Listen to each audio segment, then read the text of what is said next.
Welcome back to Film Club, and we're all here together. So yes, and we're here for a wildcard selection. Dum dum dum. But guys, how you been? Good, good. No complaints here. Busy. Yes. Jay, you missed a little voice. Oh, so I know. Little voice thing.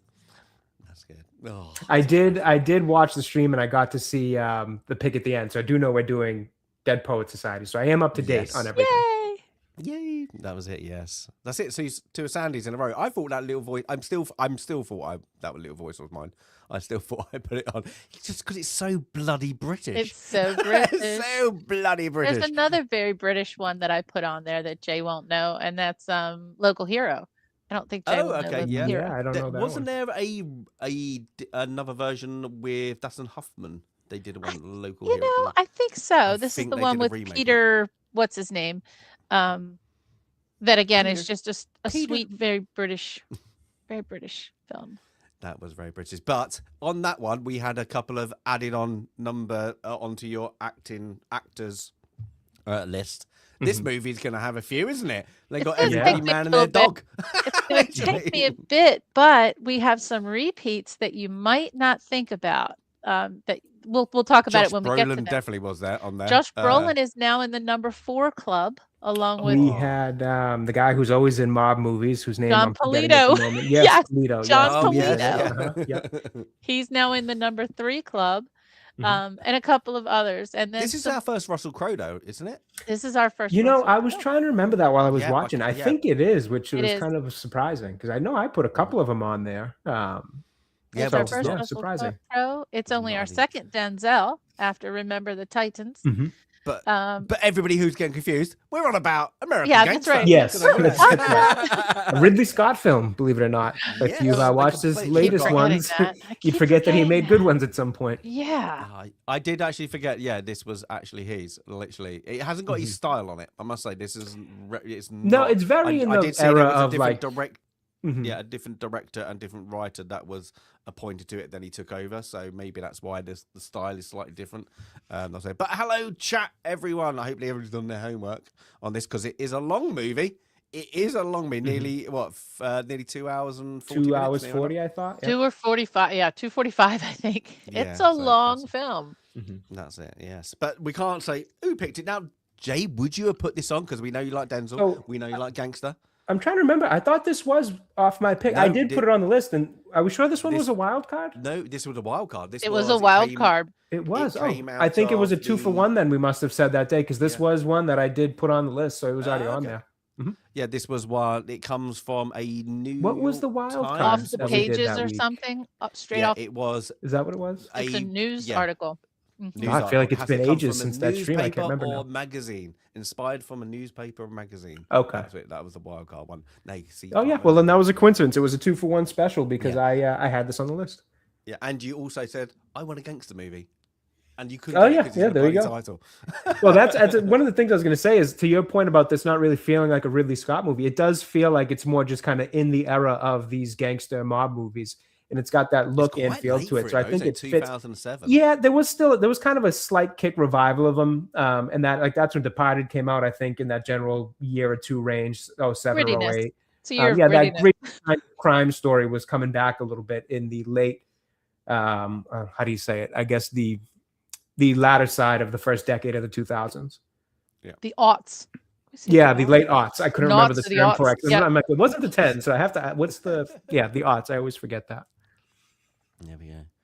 But yes, this is There's only really like I know we get loads of different things, but this is really Denzel and Crowe. This is literally both of them, isn't it? It's literally they've got probably 80% of the screen time. There's like the rest of them are very supporting. There's a lot of them. We'll go through when they come up. It's going to be one of those where they from. It's like that. But yeah, the rest of the supporting cast are either on Denzel's gang side, and there's the things are British. I love that. It's like okay. So Idris Elba really didn't talk though, did he? Or did he?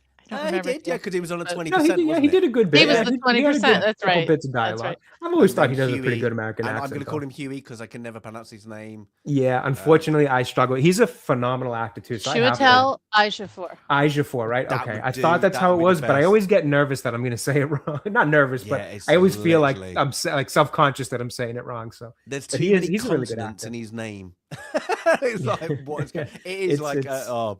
I have to sound it out every time, and then I have to actually look up the proper pronunciation because I always get it wrong. How would he say that? Yes. Well, they're the consonants that act like vowels. Like the W acts like a vowel, and the J acts like a vowel. So, and then we've got Cuba Gooding. I mean, you have to be able to say Cuba Gooding Jr. That's easy. Yeah, that's an easy one.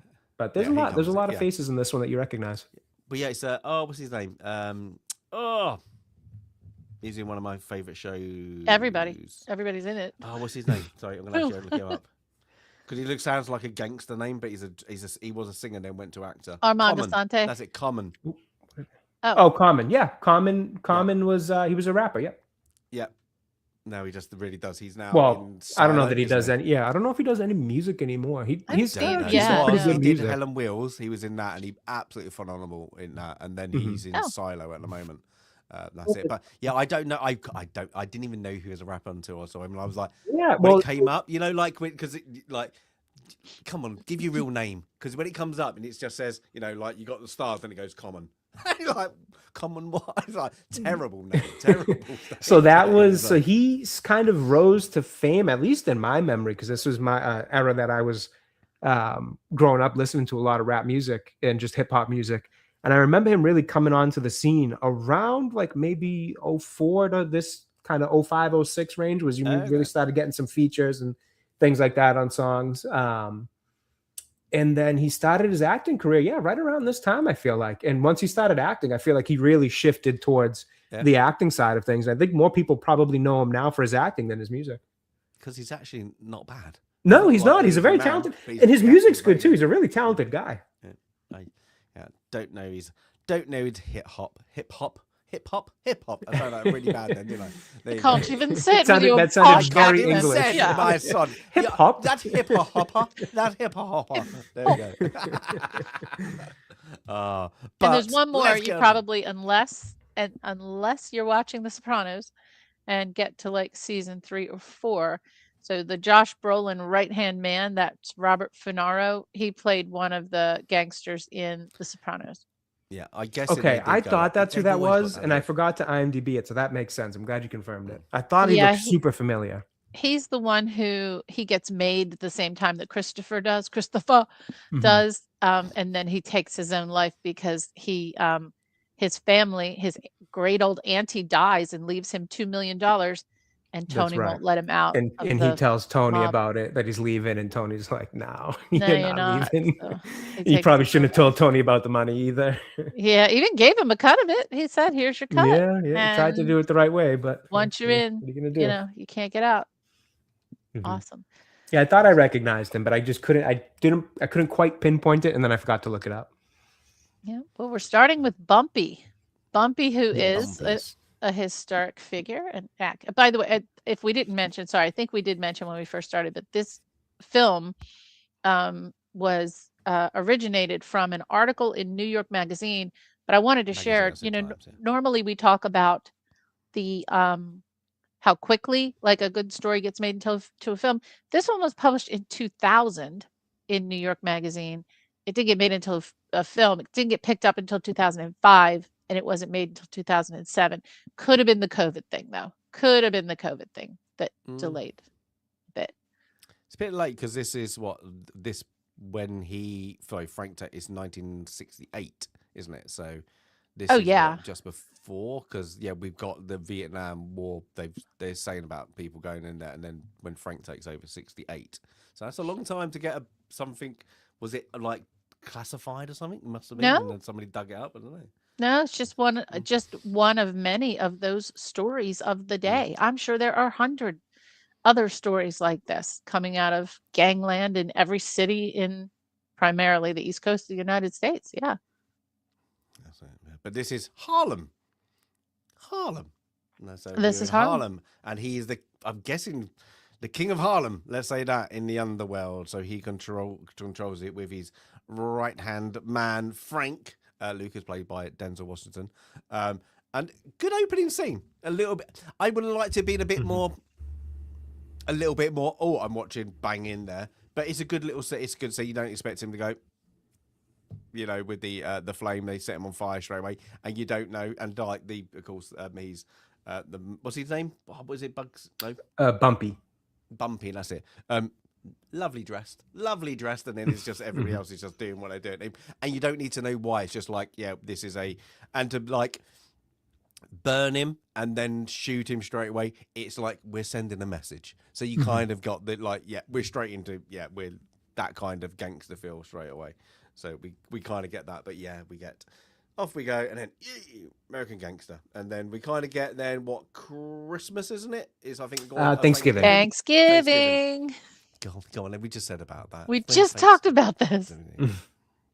Thanksgiving. And he's giving out turkeys to everybody, and then we get Frank is just, even though he tells him to come up, he doesn't come up, does he? He's like, no, I stand out the back and I be quiet, and I until I'm. It's kind of like I will learn, and until I'm needed, and then it's then he comes to the forefront. But I think it's also saying something about him not wanting to be recognized, wanting to blend in, not wanting to stand out, which is kind of a theme that comes back around full circle later in the film.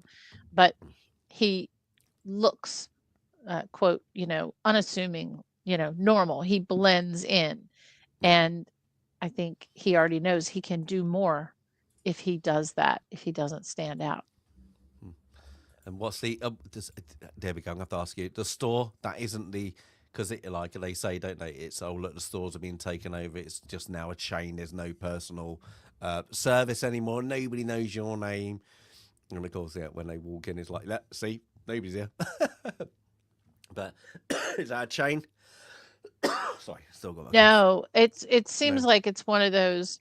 It's not a mom and pop shop, but it's not one of the big chain stores. It's kind of in I the think middle. he just references it as a superstore. Yeah. It does a little bit of everything. It doesn't have any personal touch to it. Yeah, and I like it's 1967, let's say 68. Let's call it 68. Is with all the TVs, and I'm like, God, I didn't change for quite a decade. I grew up with those floor units that they sit on the floor. They got the big wooden box around. I grew up with those still in the 90s. Oh my God, yeah. I think they did well with the cars. We had a cabinet. You put the TV in. Yep. Entertainment. God, what do they used to call it? Entertainment? It wasn't just entertainment, not unit station. Or entertainment center. Oh no, entertainment center. That's what it was. Entertainment center. Like an oak, and it had and you had big drawer, big. Yep. So you had to open up the doors. Yep, we had something like that. And then bring like a tray. Then you saw the VHS player.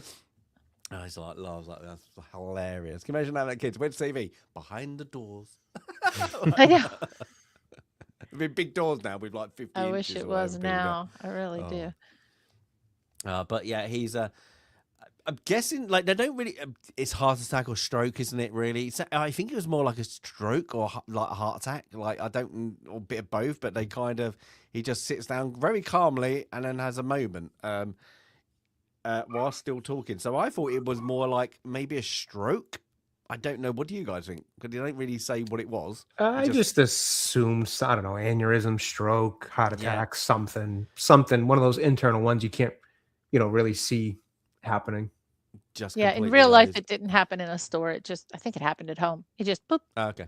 He died one day. No warning. Just dropped dead. 60 something. He was in his 60s, I thought. Yeah. All right. So he ran it for a while, probably. So that's why, because he said he was loved, wasn't he? after later on, who said like, yeah, his mentor was loved. Frank does. But yeah, it's that, and I do like this. Everybody who's ever been paid off or wants to be paid off, and all the gangsters go to the funerals, and all the media's there. It's like celebrity, but not celebrities. celebrity. The Italians are there. The mayor's there. It did make me laugh. Sorry, it's got YouTube playing YouTube. There we go. But interestingly enough, so we're going to get the glimpse of this, crime family / cartel in reality. And I like there's a point in the film a couple of times where they look at the street signs, and you see you're on 8th and 116th Street. And in the article, it is very clear that although this crime family brought in millions and millions of dollars, according to Frank, per week, who knows if it was millions, they only had one corner. There were other crime families that had that was their corner. And it also kind of blends into, the Wire, the Homicide. In reality, you're getting a glimpse. It's one small carved out section of an even bigger crime and drug problem, which the film doesn't really help to show you, but the article, which is only 20 pages, by the way, compared to a 2-hour and 45-minute film, the article is really clear that it's just this one very small piece of a very large pie that other gangsters have just across the street, just down the street, just around the corner. Yeah, well, I think that's why they're trying to quickly introduce everybody at the funeral, and then, of course, the not turmoil. It's not like everybody's. They've already got their patch. They're not gonna now, I suppose, pay homage to him. Is like that. Like, we're not paying out anymore, and I think that comes with what's Elba's? What's his character's name? Tango, is it? Yeah. Okay. Yeah. Even on this, when he gets annoyed that he puts down a drink without a coaster. Oh my God, that makes me crazy. You'd get along with my wife well. She hates not using coasters. There we go. It gives me physical pain. She is the coaster police. She hates if you don't use a coaster. Well, good, well-varnished, cabinets and side tables are very hard to find. And yeah, that gave me pain when I saw that. Yep. But yeah, he gets taken out. He's like, thank you. Now he's trying to light a cigarette or something, isn't he? Or cigar. Now get me a light. And he's like, go and get me a light. He's like, you're still the driver in our eyes. You're not. Yeah, you're never going to take over. We've got our own patch, and yeah, it's that's it. But we've got he's then we get the guy. I always forget him. He's from Terminator 2, isn't he? So I always forget his name. He's the guy with the trigger switch. God, he's in a few things too. I should. Which one is he? Hang on. I always forget his name too. Well, he's only got a little part in this. He comes in and says like he told me to look after you, and you will not need anything, That's it, and then you never see him again. He is Joe Morton in real life. Yeah, but yeah, he comes in, does his little thing, and you never see him again. It's a bit of a weird. Like, I thought he was going to be a ring like. You see him quickly later on around like a holiday scene. He stops by to see Frank and his wife, and that's pretty much it. I think there's not too much for his role in this. No, it's just like a bit of comforting, and then we get is what's his name? Oh, it's Richie. That's it. Richie Roberts is taking. I'm guessing a class is called. It's going to be night class. Has to be. No, this is called moot court. Yep. This is law school nightmare. This is the day when you go into fake trials, and the proctor will randomly call on students to take different parts in the trial. So, and my job was generally closing arguments because I'm a really good arguer. Luckily, I got called for closing arguments. But it could be random. So you had to know both sides of a historic case, and you had to argue either side. And yeah, so he got called up, and the proctor says, you are, the defense for this, and you're going to argue this, go to it. And it's so stressful, but it's like, it's one of the last few things you have to do before you're finishing up law school. So yeah. Okay. But he does it as well. He wanted to do it, even though he's like, I needed, because he doesn't like speaking in front of people. Yeah. So yeah, he does that. But yeah, you understand. I'm guessing he's doing criminal law. I'm guessing like that. So, Yeah. Yeah. To get out of being a detective to be a lawyer. Well, he said he went to law school to become a prosecutor, but then after going through this particular, case, he turned to becoming a defense attorney. Because he realized you can get more money. Well, and because he somehow, as you'll see, many people are swayed by the charm of Frank Lucas, and even he, after tracking him down, even he was charmed by Frank Lucas. But we get now him and his partner. I forgot his name. Oh, what's his name? Javier, I think. Is it? Am I wrong? Yeah. We have to check. Oh, I love this. Is this like, are they serving? I'm guessing it's a warrant here. They're just serving, and it's to just throw it, and he goes throw it summons. in, and then it's a summons. Yeah. But this is like they throw it in, then they can go into the building. Technically, it's been delivered. Yep. Right. It has to be delivered and accepted by the individual. And if you throw it in, it's accepted. Mad, isn't it? And then but they get in, and it's also late '60s New York cops. Things were not necessarily by the books. Yeah, you're not going to get your smartphone out and start recording. Hey, what's going on? But, things just kind of happened. This guy who's there, and they kick the crap out of him. He has a small bit of drugs on him. And they do him on preventing the course of justice, beating like any misdemeanor, isn't it? Really, striking an officer or something. I can't remember. And then I think it was like having an unregistered weapon or something, wasn't it? As well, it's like looking for 5 years, and it's like, well, I'll give you. I can't remember who said, but he's going to give him the bookie, isn't he? So he's like, I can give you that bookie. And they're like, oh, okay. So yeah, it's now on the trail to the bookie, and this is just to set up to show really that Ricky is honest. He's one of the honest cops. So yeah, once they track the bookie down, they trail him to like a car lot, and then they quickly make a discussion after. And this time they don't have a warrant, by the way. But yeah, it's let's go where we kind of this point. We also know that his partner is taking money, isn't he? He's a bit crooked, even because everybody expects you to do it. So if you don't do it, you're going to be in trouble with the rest one like that. So even after this scene, we're going things like once they break in, they find $1 million. $1 million. Gone in 1968, Sandy. We like to know what is it now? Hang on, I do have the inflation. We calculator. love a bit of Hang on. Because I was like $1 million in 1968. I'm gonna guess like that I don't know, ridiculous. That 6 million. Ridiculous. Let's see. I bet it's more. I bet it's literally nearly 10. 1 million. Like you just think the interest, accumulated on that as well. 1968 to today is it's 9.7 million, Okay. not 6, Fine. 9.7 million. 7 million. Yeah. 9.7. What would you do? There you go. Travel for the rest of my life. Never come Oh home. my God, that is it. Like you're like his. Is it a victimless crime? Really? He's in the mob. You could quickly run away. The unmarked bills. Yeah. The only problem is probably going to get through airport security with a duffel pack that is like weighs a ton. You're like, what's in it? Don't worry, just paper. And that's it. But they after a while they have the discussion. Is like, what do we do?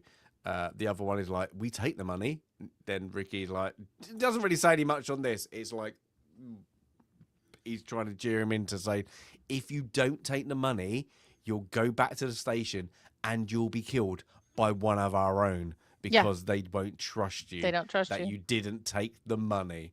And it's like that. Wow, but yeah, it's so they go back and of course, they're counting it. And it's like, why didn't you? It's like, sign it over. Oh, yeah, it's a hard call, but yeah, it's However, he it thinks was he's done right. it was $987,000. So Yes. you're already thinking that his partner took, 13, whatever he could grab, 13,000. What is that? 13,000 that's missing. Oh well. Yeah. Stuck down his pocket quickly. Yeah, but I like how everybody's just. I do like this scene when he's walking out and everybody just like Boy Scout. The hell, one guy calls him Boy Scout. But also, it's probably one of those things. Everybody's giving the evil eye, but also they're like, "You idiot!" Yeah. Yeah, we could have all got a piece of that. If that was me, you wouldn't see me again. Yeah. Like Waking Ned Divine. I mean, yeah. that's a feel good, right? They all shared the money. They broke the law, but they all shared the money. But yeah, now we get our Josh Brolin character, who is New York Police Special. Was he Special Narcotics? Isn't he? He's Special something. Special Narcotics. Investigations. Something. Special. Yeah, something He's special. Yeah. Who is his team is corrupt as corrupt could be. They don't. Yeah, they know. Yeah, we're going to do the shakedown just to get a little bit of that slice of the pie, I suppose you want to call it. But yeah, they're now evidence room to cut some whatever it is to then sell back on the streets, I'm guessing. But this is just to show that their team is really, really bad, because they're even doing a bit where they take too much of it and he tells them to put more back into the flour, because they mix it with flour, don't they? So it seems like if they ever test it, there will be a trace element of it. Mm-hmm. So they mix it with baby formula. Yeah, it's baby formula, which interestingly enough, since the 1990s until now, has become almost as expensive as drugs. So they stopped cutting it with baby formula, because baby formula, although assumed to not be harmful, is so freaking expensive. That's why you go into just about any, maybe not where you live, Jay, but any supermarket you go in where I live, the baby formula is locked up with the drugs and the cigarettes. You can't just get baby formula off the shelves anymore. It's locked up. Oh, really? Because the drug dealers would steal the cans of baby formula. True story. Yeah, there was something like it. It was during COVID, wasn't there? There was melamine. Everybody was like, there was something, wasn't there? I can't remember. Yeah, plastic, essentially plastic put in baby formula. That was horrible. God, yeah. But yeah, we get that, and then he's in every gangster movie. John Polito and Homicide, Life on the Street. Yep. Yes. Yeah. He's just one of those gangster looking guys. He was in Miller's Crossing, our very first. Mm-hmm. Oh yes, he was. Yes, yeah, he was. I bet you, if you went through, I bet he's in Casino. He's not in Casino. I would have also thought he would have been. What was the? I looked him up. I think just from our list. I think just Miller's Crossing, but let's see what else he's in. I know him from Homicide and from those sort of things. So let's see. And he's very much like a body double. He's like a body double for the Undertaker in the Godfather film, but it's definitely. I thought you said it meant the wrestler. Oh wait! Oh my God, we did have him in another film, Highlander. He was in Highlander. He's in Highlander. He was a detective. Which detective is he? Is this one of the slimy ones who at the start? Says Detective Walter Bedso. I'll have to rewatch it. I think he was just in the background, just one of those. Yeah. But in this, it's he's meeting with Frank, who's now, and that. Now I'm going to go question time on this one, because he's Italian, and he of course is African American. And in every near enough gangster movie you go to, they treat African Americans as dirt. They're like we will push you the drugs.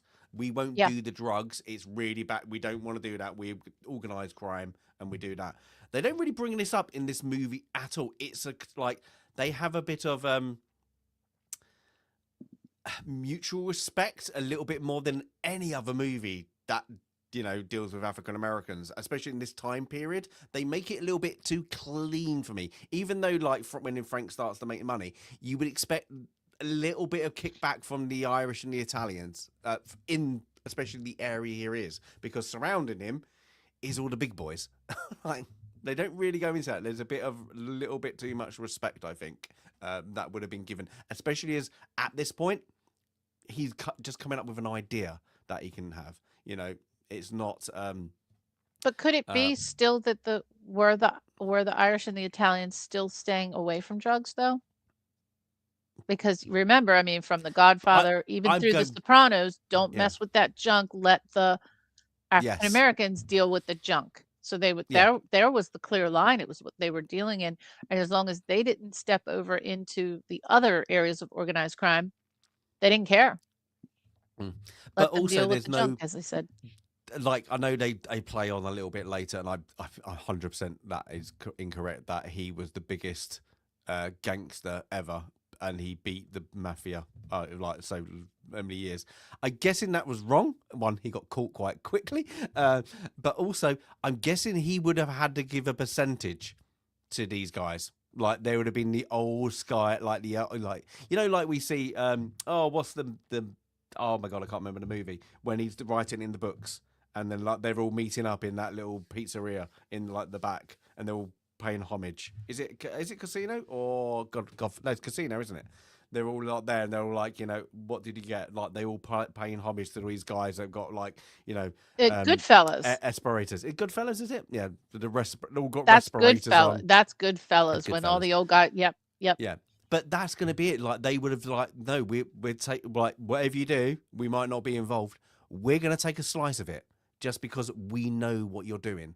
So, like, they don't really go, like, this movie doesn't really,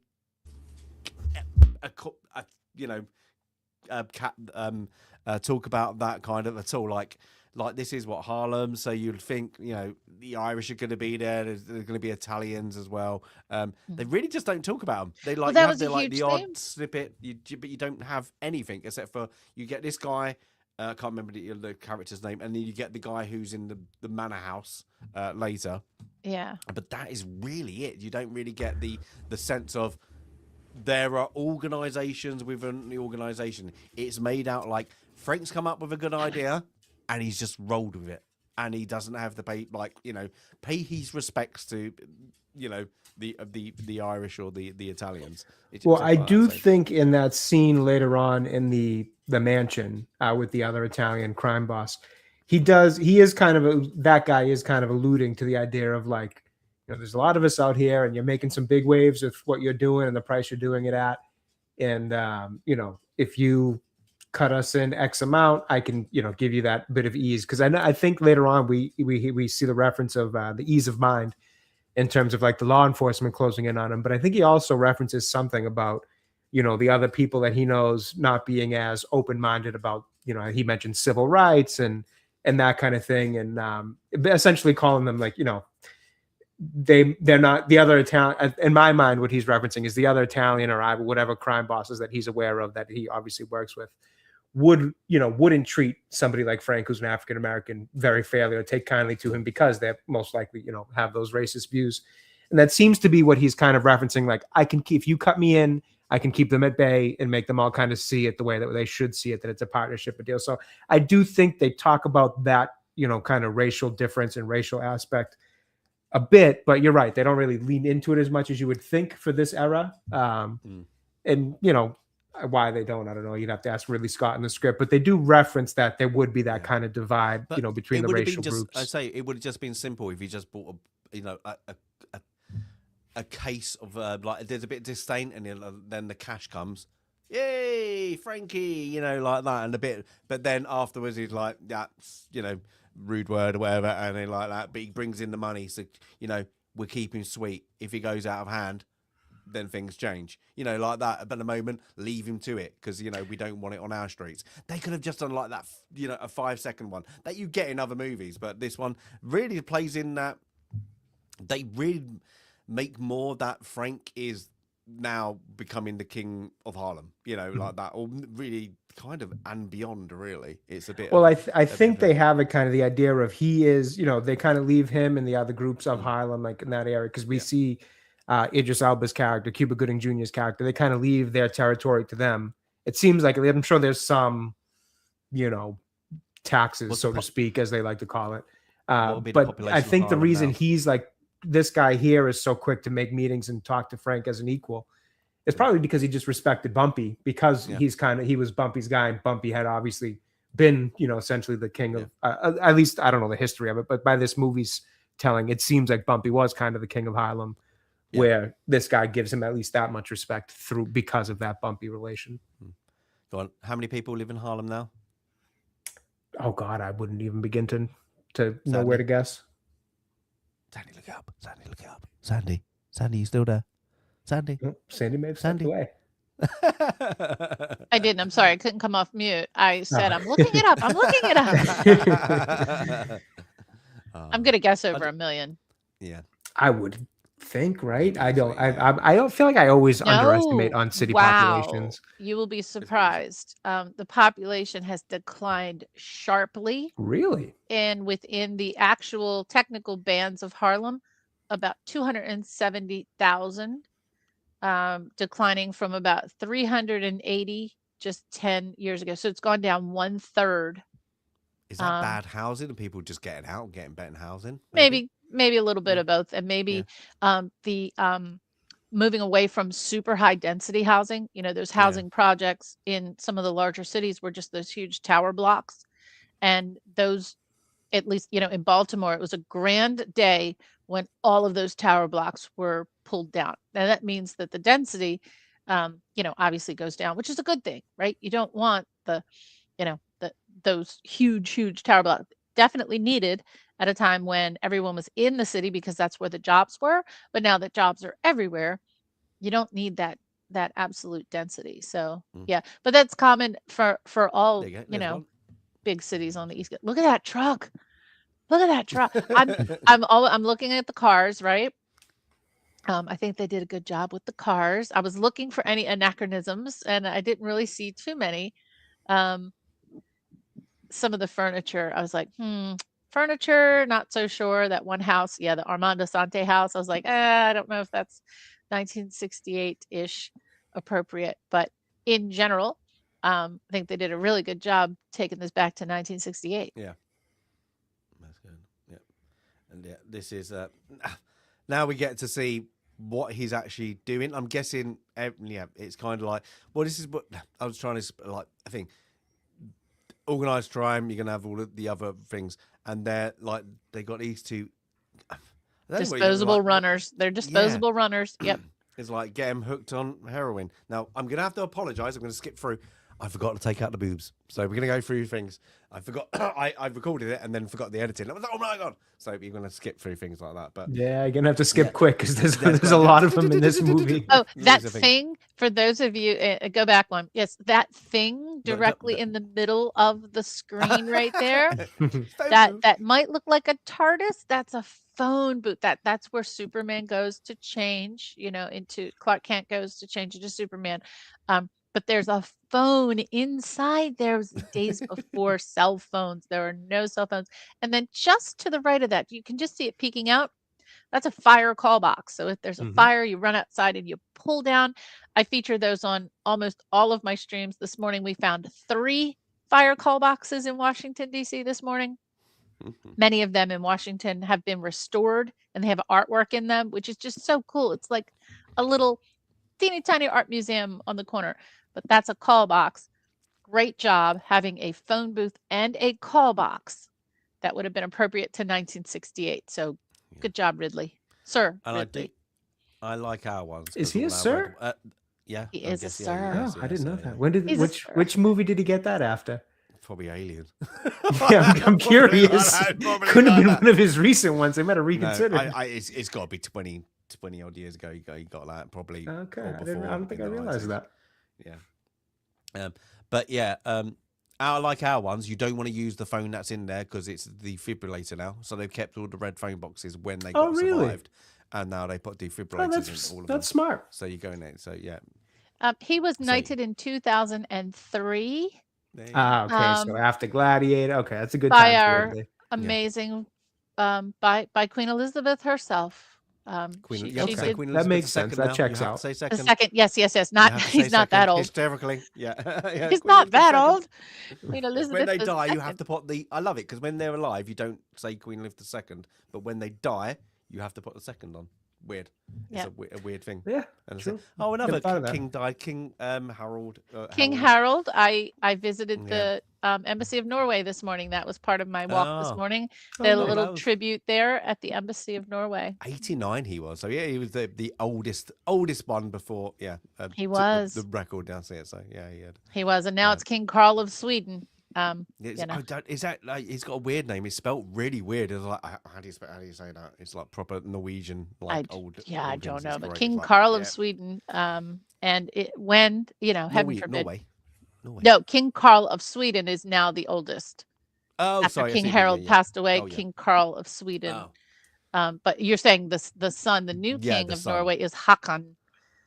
There you go. How do you spell it? Do you know how you spell it? Haakon. Håkon. What? It sounds rude when I say it. It actually sounds like Klingon, like a Klingon name, isn't it? It does. You're right. It's very Klingon. Very Klingon. There you go. Now, I want to share one thing I did notice in this film. Sometimes when you want to make your city look a little better, okay, even if it's supposed to be a little trashy part of the city, for filming purposes, you keep the streets wet. Notice in this film, look right there, the streets are wet. They squirt down the streets. Number one, you get the reflection from the cars and it looks a little better.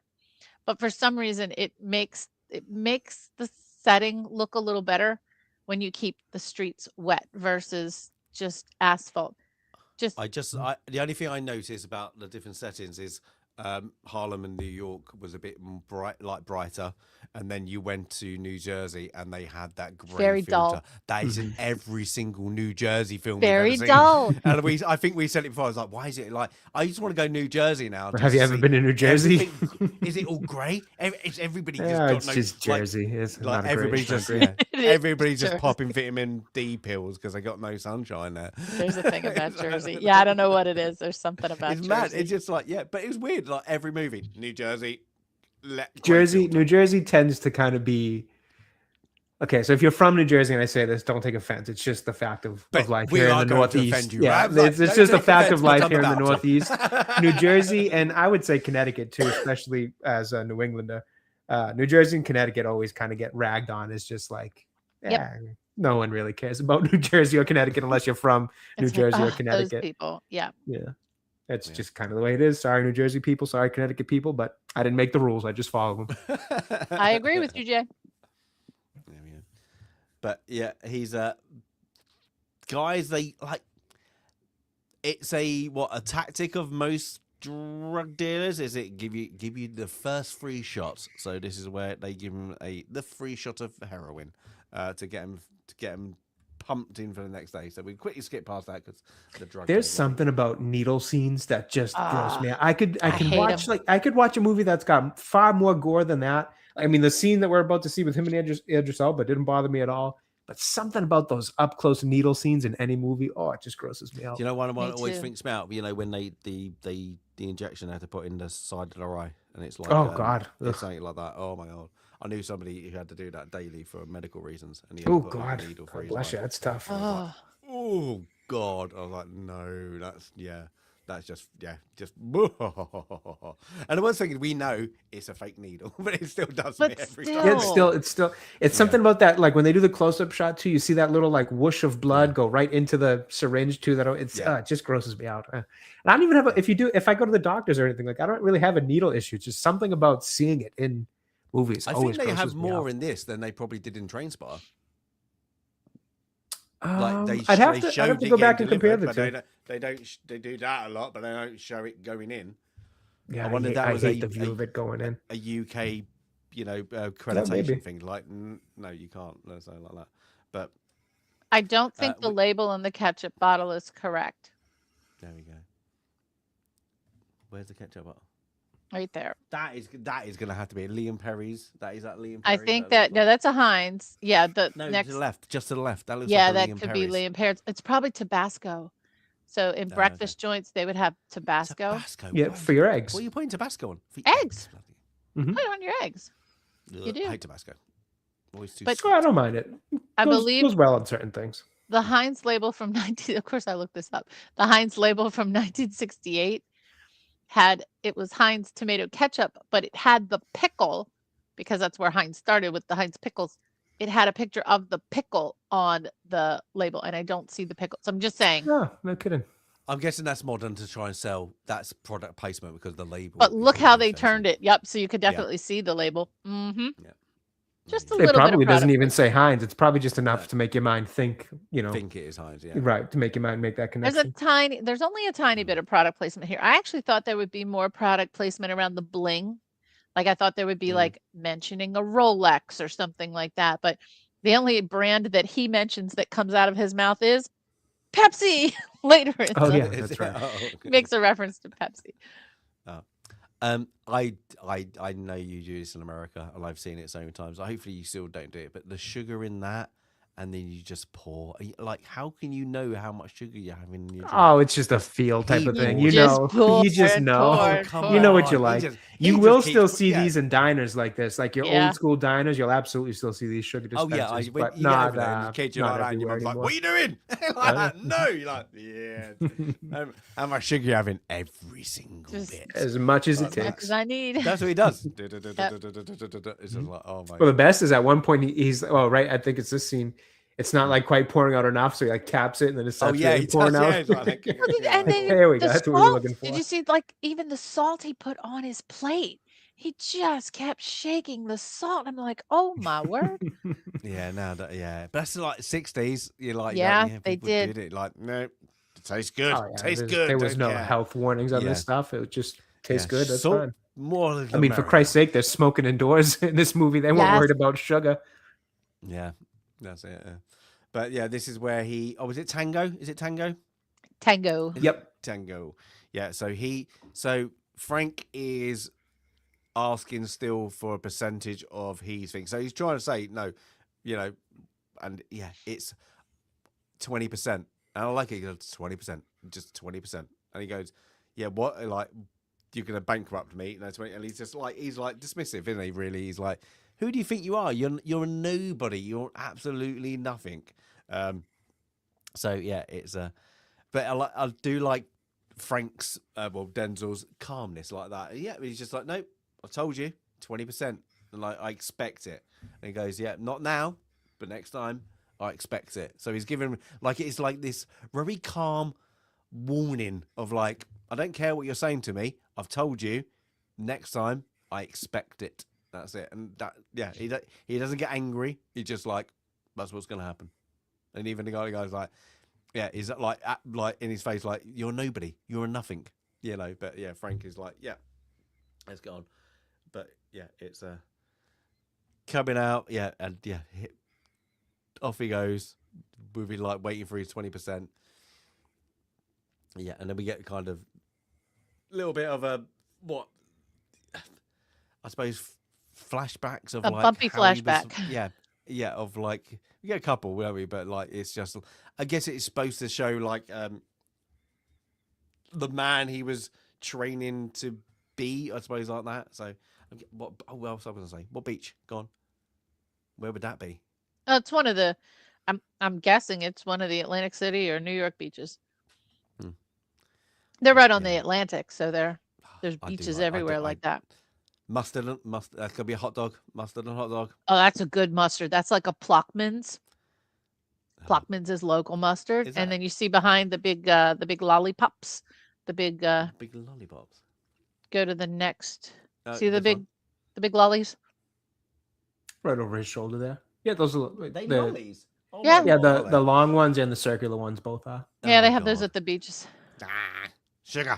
Yeah, too much sugar. Run around high for 6 hours and then crash out.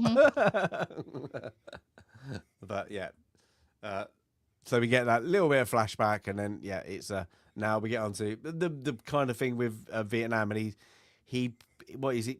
He's doing some numbers, let's say that, but he kind of there's an article, a documentary snippet news article about opium and heroin being used by the GIs, and their boys. what do you say, like a quarter of the force, didn't he, or something like that? Is like Said on it. I can't remember what he 1/3, said. 1 in 3. 1/3. Yeah. It's like, really? Was that what did they actually? Can that be sustained now? Couldn't have been that high. Like it was on heroin and opium, things like that. So can't be that high. I would have thought. But of course, from that, I've got an idea. Yeah. So yeah, he's lucky enough. He's his cousin. He has a lot of cousins like that. Got a lot of cousins. He's got a cousin in Thailand. Right? Yes, as one of the I'm guessing he's Air Force support or something like that. One of the people on the ground. So, and how much would it cost in 1965 to give it? Like, I'm sure there would have been more coins going in there, like to do a direct call to. Oh gosh, to yeah, Thailand. it had to be much more expensive back then to make an international call. You know, he must have had, you know. But I think she said $3. Yeah, I think she said $3 to start it. So he's like, yeah, I've got them. Ding, ding, ding, ding. That did they Is it just quarters they used to take? No, quarters, nickels, dimes. Okay. Yeah, but you're saying how many quarters you're gonna get to like to pump them quarters in. But yeah, so he gets with a plan of sorry, we don't get to see his cousin that I'm coming over. I'm gonna go and find the source. So he's gonna find the source of the heroin to bring it over. Whilst we get he's now got somebody he's paid off, and I'm guessing it's travel documents to go to Thailand and a fake passport because it hasn't got his real name on it, does it? So he gets it does have his real name on it. Did it? He makes a fake passport with his real picture and his real name. He just doesn't go through the process of actually getting a passport. So yeah, and then we get back to Richie, who's we find out is in a custody battle with his ex-wife or to-be ex-wife, I think, or ex-wife. Like she wants to move to Vegas. He wants to have for his kid. So they're friendly, but it's there's some things. But we can now get he's a bit of a temperament of that because there's some kids being noisy in the park, and then he tells them to stop, doesn't he? And then he's pulled the badges and pretends to I'll shoot you all. Shut up, I'll shoot you all. Yeah, there you go. Jeez Louise. And she's like, but you don't even have a weapon. He's like, yeah, they don't know. So yeah, they don't know that. He's a bit of a loose wire as well. He's he wants it to see his way, but yeah, it's on that. But yeah, he's still doing he's studying to do his things, and then we get our first. What would this be then, Sandy? What would this be the test for? Oh my God, I thought you were going to say, what would this shirt be? Because that's where my attention was during this scene. I think that is a Mr. Pork Chop shirt. He loves that kind of Hawaii shirt. 100% is a Mr. Pork Chop shirt. I think this is a bar. Isn't this the bar exam? I think this is the bar exam. The bar exam. Okay. So the bar exam is all day. I failed it all day. And multiple parts, drains your brain. And then you just got to go take it again and again and again and again. He passed it on the first time. I'm not quite sure. Everybody I know failed it the first time. Everybody I know failed it the first time. Frank Abagnale didn't.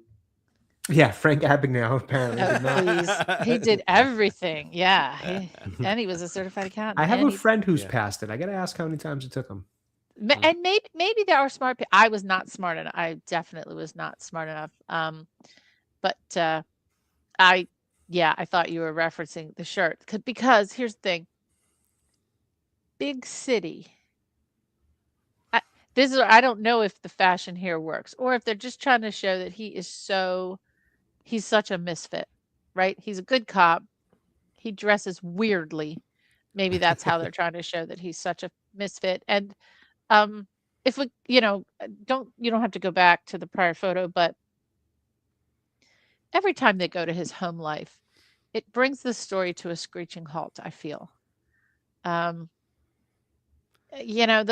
story with the wife, the custody battle, I don't know if we needed that. We can talk again at the end, but it doesn't give the development of the character any nuance. Takes the rhythm of the film and just puts the brakes on. Yeah. But if they did that, would then Russell Crowe be would he have agreed to be the character? Because it gives the actor more to do, I suppose. Different like that. things to do. Maybe they could have developed some of the investigative work just a little differently. But yeah.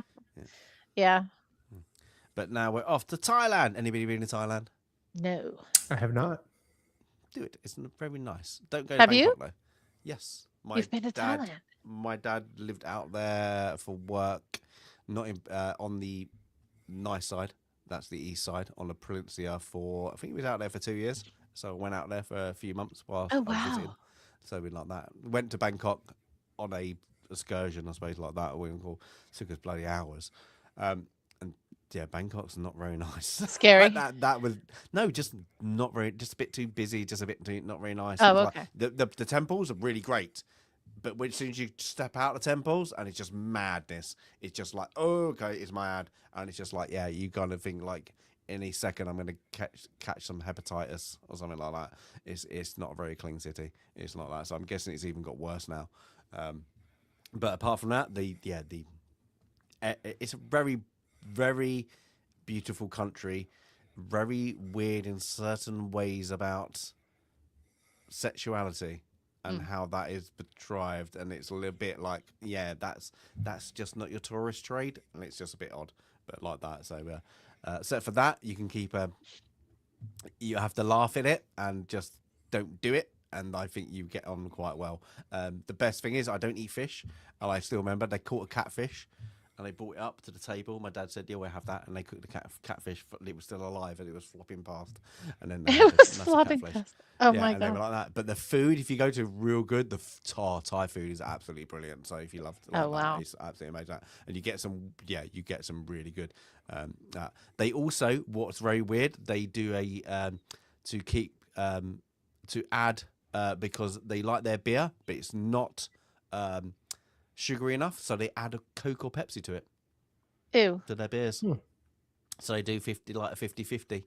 Ew. I always found weird, and yeah, I tried it, and it's revolting. It's just like It has to be. Yeah, it's just like sugar. You just added sugar to a beer, so it's like that. But yeah, it's quite funny when you're out for a meal, and then a very pretty lady comes up to you and goes, "Hello, how are you?" It's like, yes, watch out for those Adam apples. That's all I say, because they are funny. It's like they're like, you're absolutely stunning, but it's ginormous. Yeah.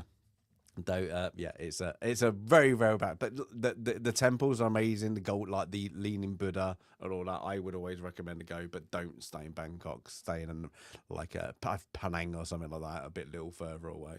It's just like that. But yeah, it's a thing. But this is Vietnam, of course. Then so this is the American bases, and the Australians, of course, did a lot of R&R there. So they would have done that, and I don't know where the bases would be, but they would have been in there. And of course, anyways, I think you've got Laos, Cambodia, and then Vietnam. So yeah, the Thai government got a lot of money for letting the Americans and the Australians use purpose-built bases, and let them have a little bit of free time, and made a ton of money from the war, probably better than anybody else. But this is where, we get some. They're going into like one of the bars, he finds these a couple of GIs doing their drugs, but he finds one of his cousins. He's going to do the deal of, I think 100 kilos. Is it? I think he asked for. I think that's kilos? 100 or 200 on the first one. Yeah. Yeah, and he's like, let's go, and he's like, So it's. We need to go, but we don't want to go through that. I want to go, and then he says, "Sod them guys. I want to go to the source." And he goes, "That means going into the jungle." He's like, let's do it then." So he's like, So he's like, "Are you sure we're gonna do it?" And that's it. Damn, I'm not even sure I'd do that now. Would you? That's your boat. Somebody turned up. Here's your heck boat. no, no, like, never. Where's the railings? But yeah, I do like that. Like, it's that is a very great scene. Like, I'm guessing the river goes through all the, like, there must be like a connected river, like, like the kind of, not like the Amazon, but like a connected through each country, because it's very like, it's all like similar things like. But yeah, they get to the the fields to meet the main man, who's been in a lot of kung fu movies like that. So he's like he's always plays the baddie, doesn't he? He always play. I think he's been in like one of the Pierce Brosnan movies, didn't he? He played the North Korean baddie, I'm sure. In was it? Oh, Die I Another don't Day, know, is but it? he sounds. Let me pull Yeah. him up here. I'm sure he does, but yeah, he's always the baddie. It's like that. I bet you he's been in loads of like. Always looks very familiar. Let's see. There are But just so many people in this film. It is so hard to scan down the cast list. Good grief. But he's the I suppose what do we call it? The grower. I don't know what you call it. The farmer. Can't find him. The supplier. Supplier, producer. Yeah, supplier, yeah, do whatever it is, yeah. And he's like, how are you gonna get it? Don't worry. How do you think you're gonna get 100 keys out? Don't worry. I like it. I like Frank's line. You don't need to worry about it. I'm just gonna give you the cash, and it's laid out. So don't worry about it. You've got the cash. And I like that. He's like, who cares? Like, just take my money. And he's like that. And then he's like, yo, well, yeah, guarantee I'll see you again. But but I don't want to come here. I don't want to come back. And he's like, okay, that's fine. So yeah, they make the agreement of it's the pure heroin is going to come out, and then he's with his cousin. What we don't know the idea of how it's getting out. We just know they're going to use the U.S. Air Force as to get it back home. So that it's they've got their plan, but we don't know what it is. But everybody's I like this because this must be an officer or something looking at him like, who's he? He's on a base. Yeah, that's it. But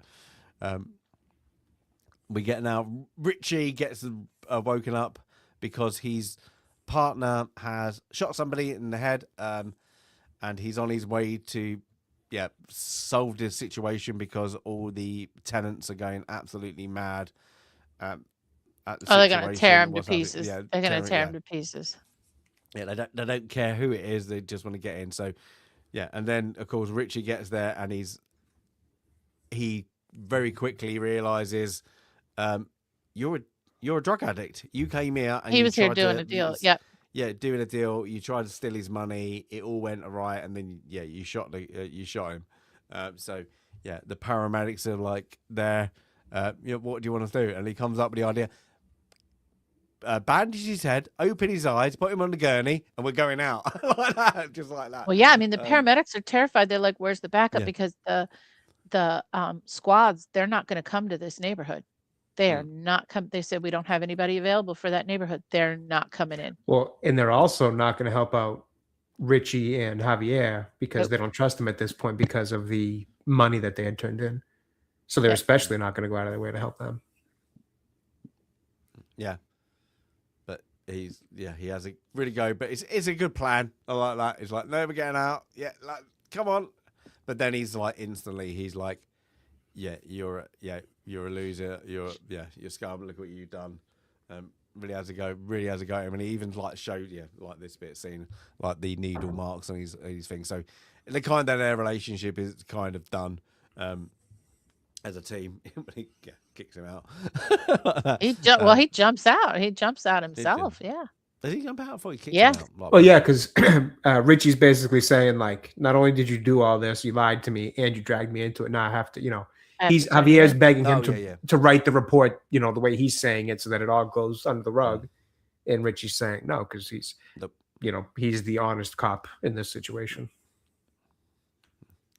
And then we get a bit of the what's happening with the drugs, and of course we get it all happening, but we get Richie with his guys. They're just kind of like they're getting into the they've got the drugs. They managed to get it like stateside, as you want to call it. So 100 Ks. What I would like, that's got to be like what, like whatever, like 10, 20 million, like probably street value, but more than that. But he's got to be something stupid. Because didn't they say like at one point they were selling it a bag for like, was it $5 or something, wasn't it? Well, that's Or the something thing like is that. the street value would be different because what he's charging is kind of a a massively discounted price because he's cut out so many middlemen. So whatever the general street value would be for that much of that product in general, you could figure this is probably more, given the quality of it is a lot more pure than what everybody else is playing in. So it's whatever you would think that weight would be in general street value would be even more because of how pure this one is. Yeah, and there's later I can't remember who he tells. Is it Gooding Jr.'s character to stop cutting it? Because he's using the Blue Magic name. Yeah. Right. And that's where he brings up the Pepsi and the, the branding of like a brand is a brand. And if you're selling the version of it that you're doing under the same brand, then that affects my sales because no one's going to trust the name and blah, blah, blah. That's the idea behind it. Yeah. And then, he's now, I like how he goes undercover, like with a little stick-on beard and like that to see how well it's selling. It's like that. But I'm guessing this bit they're just giving out freebies. This is freebie time, isn't it? Because nobody's things they're just going along, just giving out the freebies to get people hooked. There's not much money things. And it's just it's him. He's played his card and it's all doing well. Things like that. But then, Kane, Sandy's right. This does distract because, we get too much of this And that's the thing is like, I actually do like when you get to the final court scene with him and his ex-wife, I actually really like the dialogue there because he does try to prop himself up as this, this one good guy in a city of dirty cops. And her dialogue about like, you think you're such a good guy because you're an honest cop, but think of all the other ways you failed your family, you failed your son, you failed your wife. Like you're not. And I think she has the line of like, you think you're going to heaven because you're honest, you'll be in hell with all the cops you think you're above.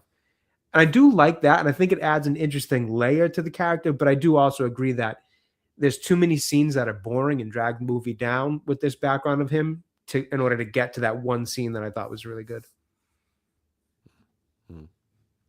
But this is what I forgot we'd see because we do get a scene where he's sleeping with his.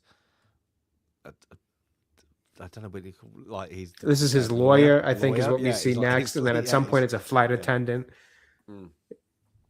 Yeah, they're trying to make out. He's a bit of a ladies' man, I suppose you want to call it. But we get a little back and forth. But we get. But then she's like, "Don't answer it," and then like, it's where he's. They're dead, but we get what's his name? Oh, Norman Reedus, I was so surprised to see him. I had no idea, and his name's actually Norman in the movie as well. Yep, it is Norman. I'm like, no kidding. Even my wife pointed out, she's like, "Oh, I didn't know he was in this." I'm like, "Yeah, me neither, honestly. He hadn't been in The Walking Dead to this point." No, he's he always looks the same, and he always plays the same. He does, even in Death Stranding. It's him. Yeah, it's literally him. Same, and it's the same haircut, same everything. Yep. Blade 2, isn't he? He's the I don't know. Yeah. You're right. He's really, really young in it. So geez, I forgot about that. Yeah, but his partner's dead, and they found.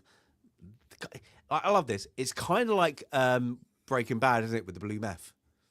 Like, it's blue. Like maybe they took like inspiration. Yeah, I wonder if that's kind of interesting. But on this, we get he's kind of out things, but he's I suppose station commander, whatever you want to call it, comes up with like there's going to be a new task force because who's the Nixon, isn't it? They have a little news clip of Nixon as saying the biggest thing in the States at the moment war is on drugs. Yeah, it's like who is it? Nixon. Who's next? Go on. I'm going to educate you. Go on then, guys. After Who's Nixon is Gerald Ford. After Ford, no, Ford. Go on, Jay. Oh God, I'm awful with the presidents. This is a Sandy job. I am awful with the presidents. But the other big like attack on drugs was Nancy Reagan, right? Just say no. The last time I remember it being a big thing was the Reagan administration. So we had Ford, then we would have had Jimmy Carter, then we would have had Ronald Reagan. Gerald Ford, the only United States president who was not elected president. Who? Gerald Ford was not elected president. He became president because Nixon resigned and his vice president Spiro Agnew resigned as well. So the president of the Senate became the president, and that was Gerald Ford. Ah. Yep. Graduated of the United States Naval Academy. Only one that's not been assassinated though, because of election, or was it? Only one that's not been assassinated. A lot of them haven't been assassinated. Most of them haven't. No, the president.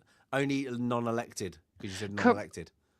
Well, no, because but a vice president is elected. Yeah, you would consider a vice president still elected. Yeah, you consider that elected. Oh, because they were the running mate.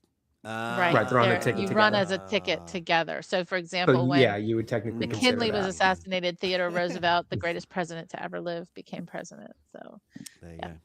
He was elected on the ticket, as was Andrew Johnson for Lincoln, and then who was so there's McKinley, there's Lincoln, and then we have Kennedy, who was his vice president, James or Jay.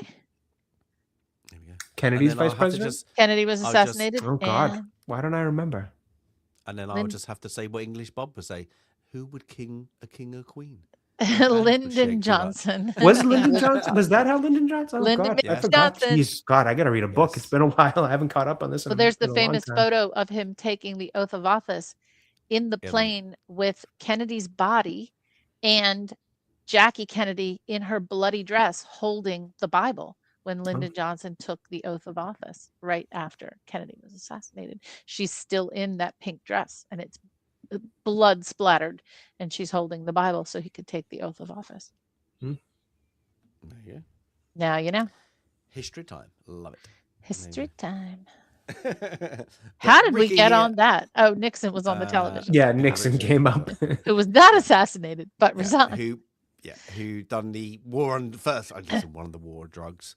But this is where they offer him a special narcotics unit that is outside the police. He will work from his own place. This guy's from Washington, I believe. Is he? I think. I'm pretty sure he comes straight from Washington. That's what it made it seem like, at least. Maybe he didn't, and that's the way he presented himself, and the whole idea of like, you answer to just me, you're kind of above the police at this point. That made it to me seem like he was straight from a Washington agency. Yeah. So he's been given his own place, so like that. So it's time to get a crew together, I suppose, like that, to kind of things. But whilst that's happening, Frankie calls all his brothers and cousins to come and work for him, and this is where we get Huey and everybody else. And I'm guessing where they Carolina, wasn't it, or something? I think North Carolina. North Carolina. North Carolina. So he gets them all to get to his little, it's playing like a little mansion, isn't it? His mum and everybody into that. And I do like how they got the white folks next door looking through the bushes like that. I don't even think I caught that, to be honest. I didn't even catch that. There's two like the old people like that looking through the bushes. He gives them a little wave and they run off. Kind of. Is this Long Island? I think this is like Long Island, right? Or, I don't know. I don't know where it is, but it has to be close to New York. But yeah, all of the burbs would have been WASPs or Italians. This is where the mobs, remember in The Godfather, the compound that was outside of New York. Mm-hmm. What a house.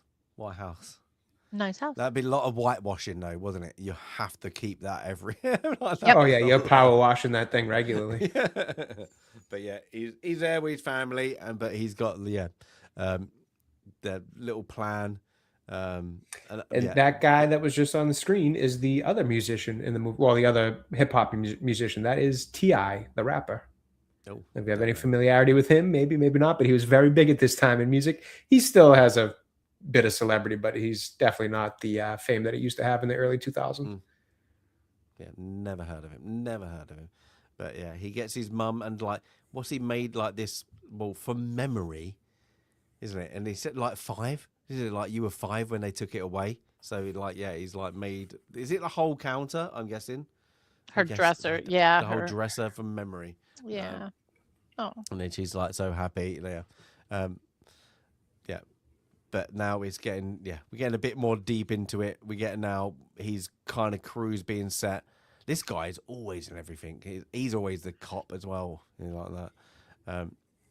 But yeah, it's they're kind of now looking up. I was trying to remember what he was from, and you mentioned it with a cop. That's right, because he was also a cop in Deadwood. He was alongside of yes, Timothy Oliphant's character as the deputy sheriff or whatever it was. I believe Timothy was the sheriff. His friend, wasn't he? He was they couldn't call him the Jew, wasn't it? He was Soul Star. Was he not an officer as well? I thought. No, he wasn't. Oh, okay. Sorry, my memory's. It's been a while since I've. Oh God, you're right, because they wanted to open a hardware store.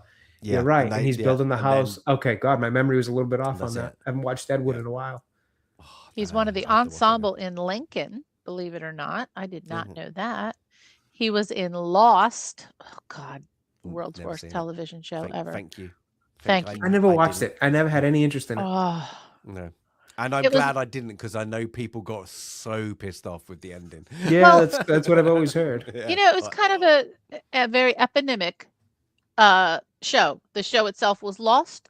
The theme was lost. It was just lost. Wasn't it a J.J. Abrams show? That checks out. But here's the thing. He is also in a number of music videos. Why? Like, I've never seen an actor, even a bit actor, have his name credited in music videos. So there's one for Aha. There's one for, I remember, Sigur Rós. Like, why is Group Love? Like, why is he in these music videos? Very strange. I don't know if he's a musician as well. Don't know. But are you ready for this? He was nominated for an Oscar.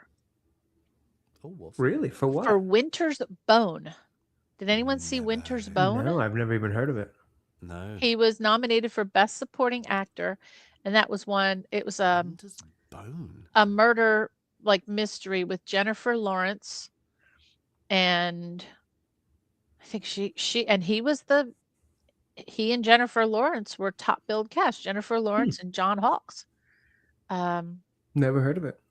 Nominated for an Oscar in 2011. This guy, I believe he was in Eastbound and Down as well. I'm pretty sure he was Kenny Powers' brother. If you've ever seen that show, it's an interesting one for sure. Yep, he's Eastbound. He's just in a lot of stuff. He's in a lot of stuff. 16 episodes of Eastbound and Down. Yeah, he played. That's the Danny McBride show of the former top MLB pitcher who just flames out because he's a total mess, and he's actually his brother in it. Does a good job here. Yeah. I think he does a good job. Everything he's in, actually, to be honest with you, everything I've seen him in, at least. He hasn't got the face for a leading man again, but good actor. Yeah, like that. So, but this definitely is where they good. go. They pick out. I think this is the first time they see Frank, don't they? I think this is the first time. Is it one of? So this is when they're picking up picking out his crew for this special task force. They don't know Frank quite yet. No. But yeah, it's they get things. What's that? I don't know, something French. That's something made French. Isn't it? We'll go past that. Technically, it did come from there. Made by Pierre Auguste Bartholdi, who also made several monuments and fountains in Washington, D.C. Just saying. Yeah. Well, there was a thing, wasn't it? Trump wanted to clean it up, wasn't it, to make it back to its original. He's got to understand and appreciate patina. We're all for the patina in some cases, and just leave it green. Some things we got to leave green. Oh yeah, it looks great green. It would be good to see it like as it was. It would be quite weird, and then it'd be another. It wouldn't take that long, would it? Because it's right. I don't know. We can AI it. Patina also protects the metal, so let's leave it. Yeah. My church, the domes on the church were green patina my entire life. The whole time I went to school at the school next to the church, and then someone will correct me, in the late 1990s or early 2000s, they gold leafed it. And I wish it had always been gold leaf, because actually it's better on that particular building. The gold looks so much better than the green. But yeah, let's just leave Lady Liberty the way she is. We like that. We like her green. That's it. But yeah, now Frank has got I'm going to keep saying cousins and brothers, cousins, in-laws, everybody like that. fam. It was like, I think I read something. It was like 15 of his family got arrested. So it's a lot. Yeah. Like descendant, is I think. But that's a common is to the left there with the stripe. Yes. Mm-hmm. Yes. Bowling shirts, we call them. Like yeah. men still there's still some men still wear those today. We call them bowling shirts. Mm-hmm. They've honestly kind of come back in style a bit. Oh, that's I mean Jay's got one. Jay's got one. I've got similar, not quite that good, but I've got similar one. Not quite that 70s, but I've got similar styled shirts. They have come back a bit.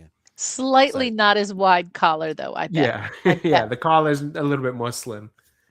Yeah. So Frank is taking his oh, you may want to skip really fast. Okay, all right, we're safe. We're safe. But yeah, and then it's and then he takes him to the same restaurant we saw before with Tango. And he's telling them about kind of like the streets, I suppose, like that, of what's going to be done. But then we can also see Tango in the background. He's like, "I'll be back. I just got to sort something out," and they're all watching. He wants them to see this. He wants his family to see what a big fish he is. And he's explaining the concept of power and respect. He's kind of explaining not exactly what he does, but the way it works because of what he does, like how the power and the respect and all that kind of comes from his line of work. And this is I guess Exhibit A. Oh my gosh, Daryl, I didn't realize that. I'm sorry, I got distracted by one of Daryl's facts. The police chief, whomever that comes in from Washington, is the guy who played Buffalo Bill in The Silence of the Lambs. Really? I did not. It is. Oh my god! I don't think I noticed that. I thought his face looked familiar too throughout the whole movie, because he's got a big face.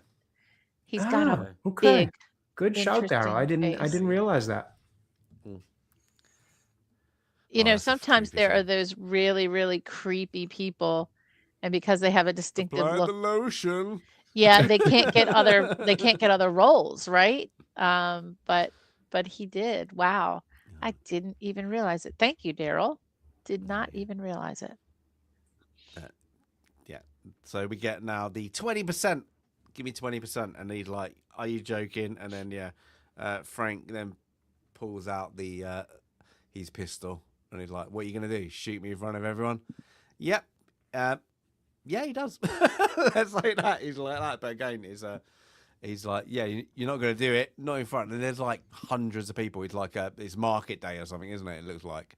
But yep, that's the end of him. And he's like that. And he gets out his jar after he says a bit. And then, and it's calmly walks back to his family. He's like, da, da, da, da. What's anybody going to do? Nobody's going to do anything.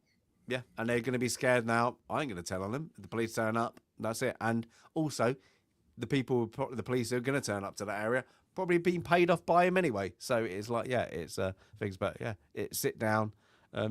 That's how it goes, boys. It's like, and then we get Richie, got his kind of crew. And I can't remember which one says it. It's like, "Oh, we're looking in the wrong place," didn't it? He said, "No, and then Richie said, "No, we start from scratch. Ignore." Yep, tear them all down. Start all over again. We don't care about what was done previously. We need to start from the start.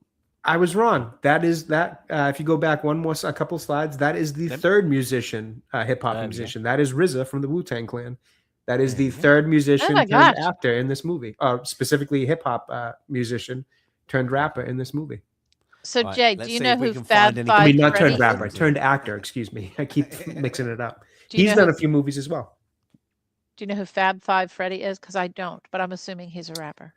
God, that name sounds so familiar. Fab Five Freddy is in this film too. He's just on the list of actors, but I don't know who he is. Oh God, you gotta get all the weird names. I want to say that was like a radio guy that might have been in charge of a bit. It might have worked with a hip hop station. I got to look that up because that name sounds so familiar. All right, he's from Bed-Stuy, Bedford-Stuyvesant. He is an actor, New Jack City, etc., etc. I'm gonna look at the weird names. That's all you need to look at. No, actually, it doesn't. A hip hop pioneer. Naughty by Nature. Oh, okay, Naughty by Nature. I knew that sounded familiar. Okay, yeah, that makes sense. All right. I was getting him confused with like a radio DJ. I thought it was somebody who was on a big hip hop station, but that sounds right. Naughty by Nature, Fab Five Freddy. Oh God, I'm so sorry. I'm gonna have to go down a rabbit hole here. Anytime anyone says radio and hip hop, when I was in college, the main radio station in Washington D.C., and I can't remember it. I want to say WPGC, but that it might not be that. Someone will correct me someday. But the DJ had a meltdown, and he locked himself in the studio, and he played the same song like 100 times, like over and over again. And like, they couldn't cut the station or whatever. Well, it just became a thing. Everybody in my dorm, I was at the University of Maryland, everybody in my dorm was like, because they all listened, it was either heavy metal on one side of the hallway and hip hop on the other side, and I was on the heavy metal side. But we all kept listening, and I'll have to look it up and see what the lore is, but it was the same damn song, and we were all listening to it 100 over and over again. I'm curious what song it was. It just became such a crazy, like, it was one of the first memes ever. But and I think the guy, even overnight, he played the same song. I'm gonna look it up. DJ in Washington D.C. locked himself in the studio. But carry on, I'll find it. But what was that like? So yeah, they're just kind of this is just kind of the investigation. Like, the legwork for the police stuff. Yeah, we're doing that. But then we get them enjoying the bit of lifestyle. And like that. We get then Gooding Jr. is, I can't remember what's his character name, and he doesn't like him because he thinks he's too flat. Oh God, it's slipping my mind now. But also Frank likes to have associated with like sports stars, pop stars, whatever you call it, like that. And Nicky Barnes is his name. That's it. But yeah, he's like that. But he's Huey turns up dressed like him as well, and he's a bit. Annoyed. Oh yeah, there's that guy again too. I forgot he was in this scene. Yeah, he comes up a couple times, very very small parts. But yeah, they're at the whatever club it is. But yeah, he's again. I like this is what we said earlier. It's like you want to be forgettable. Mm-hmm. You kind of don't want to be noticed. But yeah, Huey's like, look at you. He's like, what you got? Got a nice suit. And he's like, yeah. And he goes, but you stand out. You look like Mickey. You don't want to, in this business. You don't want to stand out. You got to be invisible, really. And he goes, yeah. So you're bringing attention that we don't want attention to, which does set something up later too that we'll get to. Yeah. But okay, the song that was played for 24 hours straight, just in case you're wondering. Actually, it wasn't a very famous song. It was called "If I Ever Fall in Love" by Shy, and it was a dance. Oh, I don't know it. Techno song by R&B group Shy, Shai. And the song "If I Ever Fall in Love" was played as a stunt for over 24 hours straight. Wow. So now we know what I'll have to listen to it later. Yeah, I mean, I don't want to hear it ever again until I die. Fair enough. We were all like, oh, and we kept listening because we thought, okay, at some point they're gonna stop playing it. And what's gonna happen? What are they gonna play next? What are they gonna play next? Nope, they just kept playing that song over and over. I think that's great. But when we get this, is like he meets a couple of like friendly things, but then this is where he meets. Look at her. Yeah, he's to be wife. What's her name? Oh my God, that's missing me. So we keep saying that. We keep saying what she's Ava. Do you know that this film probably has too many characters in it? Yes. When you think about it, because we keep saying, "What's this?" There are too many characters in this film. But that's Ava, and she's lovely. In fairness to the film, though, I do feel like we often struggle with remembering all the names in the movies we just watched. So it might be us and our brains problem as well. I think we can split the difference and say it's a little bit of both. You are correct, sir. That's it.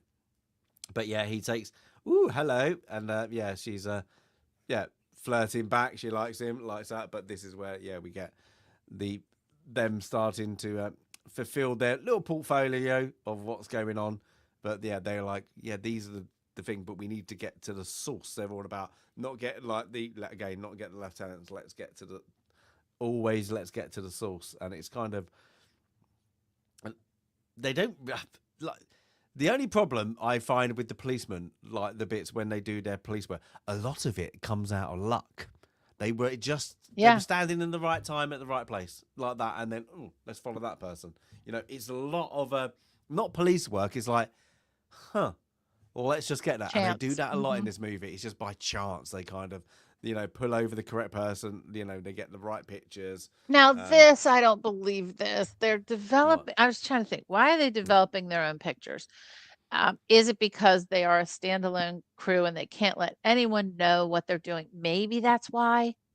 Maybe they're not trusting anybody. They don't trust anybody, but these guys know how. Yeah, I think that's part of it. Film. Yeah, they definitely conveniently. This guy, specifically Russell Crowe's character, has a convenient set of skills for his job. I mean, between the law, the studying law to be a lawyer, the cop work, the film development, it's definitely pretty coincidental skills, convenient skills. He went to the Liam Neeson school. They have a special. But yeah, they're going. I can't remember what they're doing. They're tailing now. They're not tailing one of Frank's. I can't remember because Frank comes in. I have to see the next couple of screenshots to remember. Oh, what's it? The money.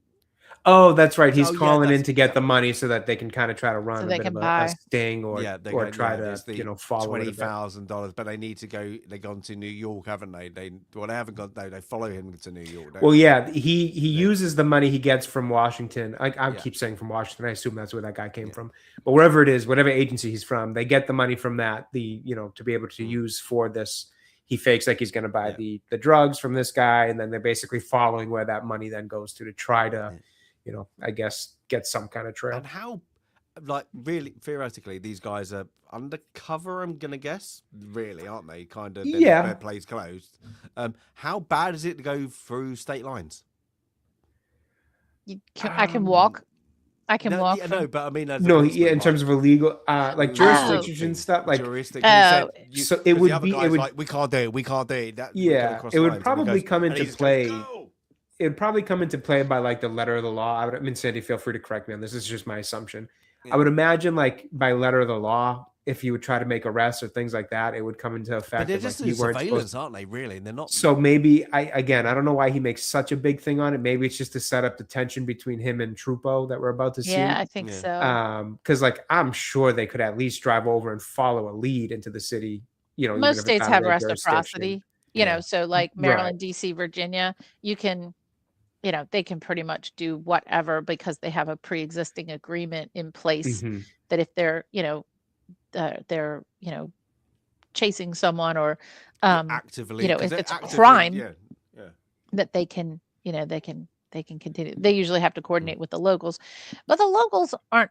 I won't comment on the corruption. It depends on the local jurisdiction. Right. And this time period, too, is a lot different with corruption, all that. And maybe that's more what they're getting at than even the legal side of it is the idea of we don't want to run. They don't want to. We don't want to get caught up trying to do honest, police work up against New York cops who are all, paid off and trying to keep us out of there. It's a whole, it's a danger thing. I mean, you see it in the first scene with the idea of just not turning in the money could get them killed by other officers. I think that's what Javier says. What happens to officers who don't trust, or officers that the other ones don't trust is, they get killed, they get hurt, whatever. So maybe that's the angle they're playing for more than even, the legal side of that's not our jurisdiction. He's hunting him down in his little, I don't even know what vehicle that is. Yeah, I don't know. Isn't that a kind of Jeep? I think it's one of the first Ford Broncos or Jeeps. I don't know. I don't know what that thing is. Kind of be cool if you had that though. If you made it a nicer color than the orange. I love that yellow taxi that's behind them there, and that's I love those old style big bodied yellow taxis. Notice the streets were wet again. That one right back up the street there. Yeah, I love that style of car. But yeah, he follows him. To like that, but then I love it because then he sees the cops go in and he instantly sees them into that. What they kind of then they rob the 20,000 off him, so he has to quickly identify himself of that's my money. Where we get then Josh Brolin, he's in the third Free Club now. He can't, like you say, he's every number time 4. Josh Brolin, this is his number 4. Scenes, he steals the scene every time. He's a good actor. He's only got I've always thought he was a good actor. And he can really play a lot of I mean, he can play a slimy scumbag like this. He can play the kind of smarmy, arrogant agent that he does in Sicario, and he can do the kind of good guy ish that you're rooting for in No Country for Old Men. I mean, he's got a fair amount of range with the characters he plays.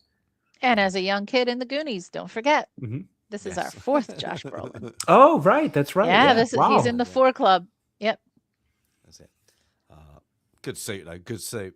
The collar suit, outside. Good collar. I want the collar to come back outside the suit. Give it time. They will. Fashion always repeats itself. It will do. No collars outside, and no pockets, like no pocket flap. Like the pocket, okay, but the pocket flap. Yeah, I could do without that giant pocket flap. No. I do like the big lapels and the collar outside. I could see it making a comeback. I feel like Harry Styles was wearing things like that not that long ago. I feel like it's made its way back. It's not a good thing then. That's not good. Now, the one fashion thing that I think they do get wrong for the 1960s, I think the ties in general are too narrow. I think the ties were wider. The knots. That is literally. Oh yeah, I guess I didn't notice that, but that's a good point. Yeah. They're not the patterns, I think, are pretty spot on. That is like a double knot. The clashing pattern. I mean, look at that guy's suit. He's got the plaid suit, the striped shirt, and then a checkered cross type of tie. I mean, good Lord. It's like an optical illusion. It's a lot. 60s. Yeah. It's one of those things. If you squint, you can see a dinosaur. Yeah, honest to God. There's a lot going on in one outfit there. Good Lord. But yeah, the ties. I think that some of the ties would have been a bit more. They were lairish, horrid, broad. My dad, pictures of my dad with the sideburns. My dad had the like not the mutton chops, but the long sideburns, the wide tie, white belt, and white shoes. Was my dad in the 70s? I mean, him and his brother were like the Bee Gees of the 70s. Hey, it was the time. Look at that car. What is that? Is that a Dart? Is that Mustang? A Dodge Dart? Is that a Mustang? No, he says Pontiac. Doesn't he say? Oh, Pontiac? really? Oh, I thought it was a Mustang. I'm sure he says Pontiac. It looks like old looks like an old Mustang hood and the stripes. Yeah, I'm sure he says Pontiac. Lights there. Daryl might know. Daryl, do you know what kind of car that is? What kind of car is that? I don't know my cars, but that's a good one. Yeah. I thought like a 70s Mustang. So that's Buffalo Bill. Yeah. Oh, I'd have to see it side by side because it looks familiar, but I'm not quite seeing it just by looking at it. I have to see them side by side. The weight loss is like that. He's like that, so he's really skinny. How bad? Like everybody knows that scene, and that's what you're known for. He's like, oh, it's like that'd be funny. But yeah, it's what we got. So we get then a bit of dating, a bit of like they're trying to give the family unit, aren't they? Without him is the he keeping everybody together. She's like, who's finding that is a Mustang. It is apparently. Oh, okay. I thought so. I thought the hood and the grill and the lights looked very old 70s Mustang. Yeah. Yeah, and she's like, "Who's that?" I think he originally says Martin Luther King, doesn't he? He takes the pick. They take the Mickey. He's like, no, he's like that. But so somebody gave him wise statements, and then but she's like, she's liking the lifestyle that he's in. Like, I suppose you want to call it the money at least. And then of course we go back to Richie's life, where, hello. Yes, I'm here for my appointment. What apartment? He's like, then a stewardess goes past. What are you? Yeah, I'm child support. Okay. Well, and these are the parts of like his background in his life that I do like, because I think it adds interesting contrast of Frank's the criminal, but he's got this actually nice family unit. Obviously, some of them are criminals as well, but in terms of the love, the respect, the happy household, he's got it. Meanwhile, this guy's the honest cop, allegedly. And he's got a broken down family, again, because of it's like that double life that they both have. One side's a family guy, one side's a criminal, one side's a good, honest cop, but the other side of his life is not very good at being a dad, being a husband, having the family side. So I like the idea that they're going for with it. It's just some of the scenes with his background do drag on, and it's like, didn't really need all that. Yeah, but this week because nothing really comes of it. It's the next scene, isn't it? So it's just it's just kind of showing, I think, that difference between the two. The difference between their work and their home life and how it's. But this kind is the of thing because reversed. then you get what you don't get is this bit and his friend who's in the mafia. He's like lower level, but they like that, and they're friends, aren't they? Friends from school, I think they even say. Yeah, they grew up together. Yeah. He says. So yeah, it's like they know him, and like she even said, like though I know anybody, yeah, and he's dodgy as, so but he still hangs around him as a cop. He's like that, so you're like, oh, okay, you understand friends, but yeah, he's not going to go. You can't, arrest him, but yeah, it's again, it's. If you're going to do it, you need to we had with Frank, a little bit of his background, very later year, getting to number one, I suppose, like that. But yeah, Richie, you get, this is all you get. It's like, okay, but yeah, it's okay. But again, it's like, yeah, he's trying to be a family man without being family man, but his family man are his friends are criminals. That's it. So what's W? What W could be? Oh, it's just that's like a league. It's like a beer league. They'd call it a local beer league. Yeah, like just a local. They just probably got uniforms and whatever they decided was the W. I didn't know if it was like a no, because you can see there he's got the baseball pants on. The other guy's still got the jersey, so it's got to be just like some team they made up and created a logo for. God, I miss playing in a beer league. Play softball. I miss it. Okay.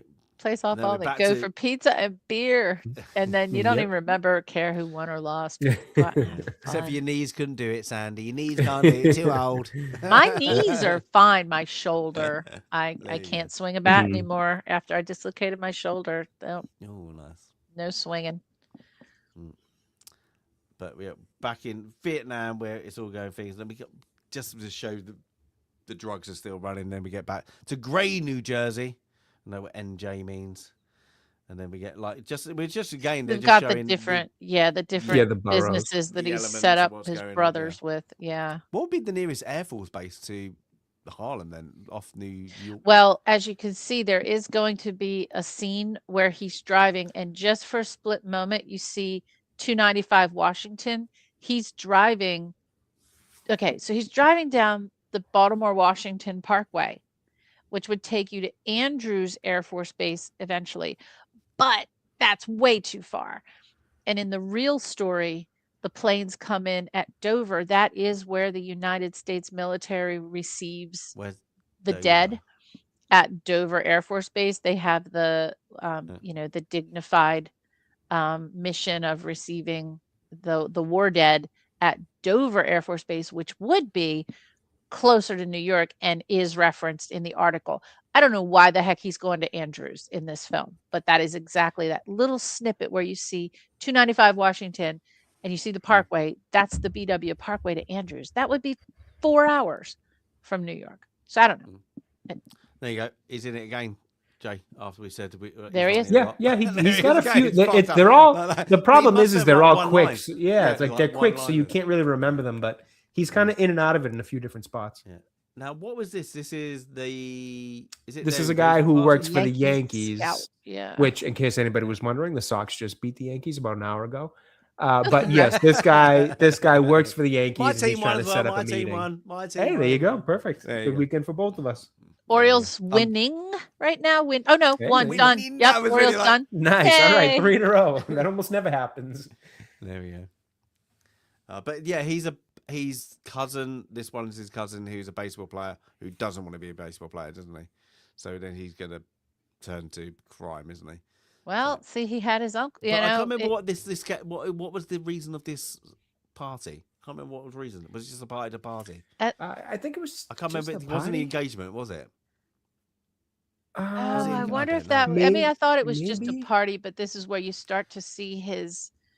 His relatives starting to act a little, they're starting to fall into, the trap of money and power and all that. I do like this because he kicks the crap and then, he gets past and then, it's, he takes his revenge out on him. He literally, puts him in the piano. One thing I found funny, I was like, that's a nice piano. You damaged it. Piano. Yeah. And then 2, of respect for Frank to tell him you don't clean up the carpet with that.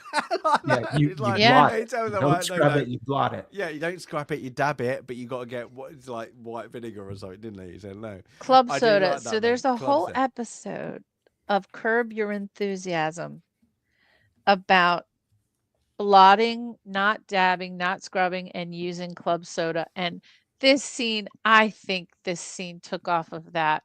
Because it was like the first season of Curb Your Enthusiasm where he's running around with club soda because he's just a fanatic and he's trying to clean cranberry juice out of a white carpet, not blood.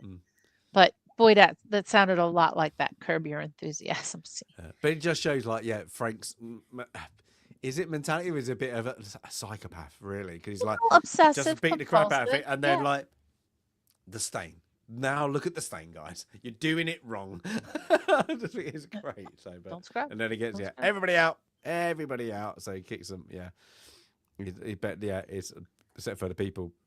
You clean it up, and yeah, it's But now Huey's being told because the guy who did it is he's driver, isn't he? You got to get rid of him. But he doesn't really. But then we get the actor. The actor. What's the actor's name? Armand Asante. Yeah. He's always plays the baddie. He was the baddie in Judge Dredd with Sylvester Stallone, not the good one. He's the the bad version of Judge Dredd. But yeah, he played John Gotti in the TV movie Gotti. But yeah,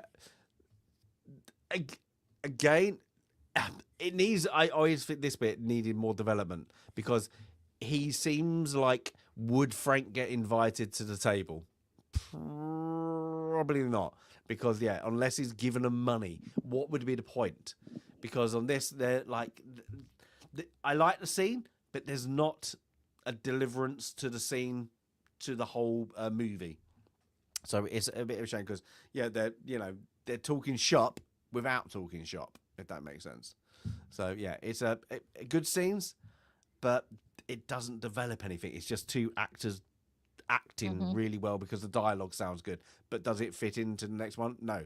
And that's the thing. Like this scenes because you don't have the developments with the other families, and when you're guessing you would call it, and then Frank's custody battles just aren't needed. It's like that. So it's good but not good. That's it. But I love that, the old lever. What is the side bit? Because I get the lever on the shot on the there. What is the point of that? Color blocking. I don't know. I like it. I like it. It's a good look. There we go. But on this, do they finally now? They don't know about Frank, do they? They're not yet. No, not until the boxing match. Not until the Muhammad Ali. This is where coming up now. Yeah. Yeah, she's got a little surprise for him. But he goes to the thing with, please, everybody buy. If Jay's wife is listening, please buy him that kind of outfit. I can pull it off, maybe. It is one thing. I do love 70s fashion. It is phenomenal to look at. That hat and that jacket, literally, that'd be like epic. But all the other guys are like, how did he get to the front? It's because he's been spending time with all the sports and the singers, hasn't he?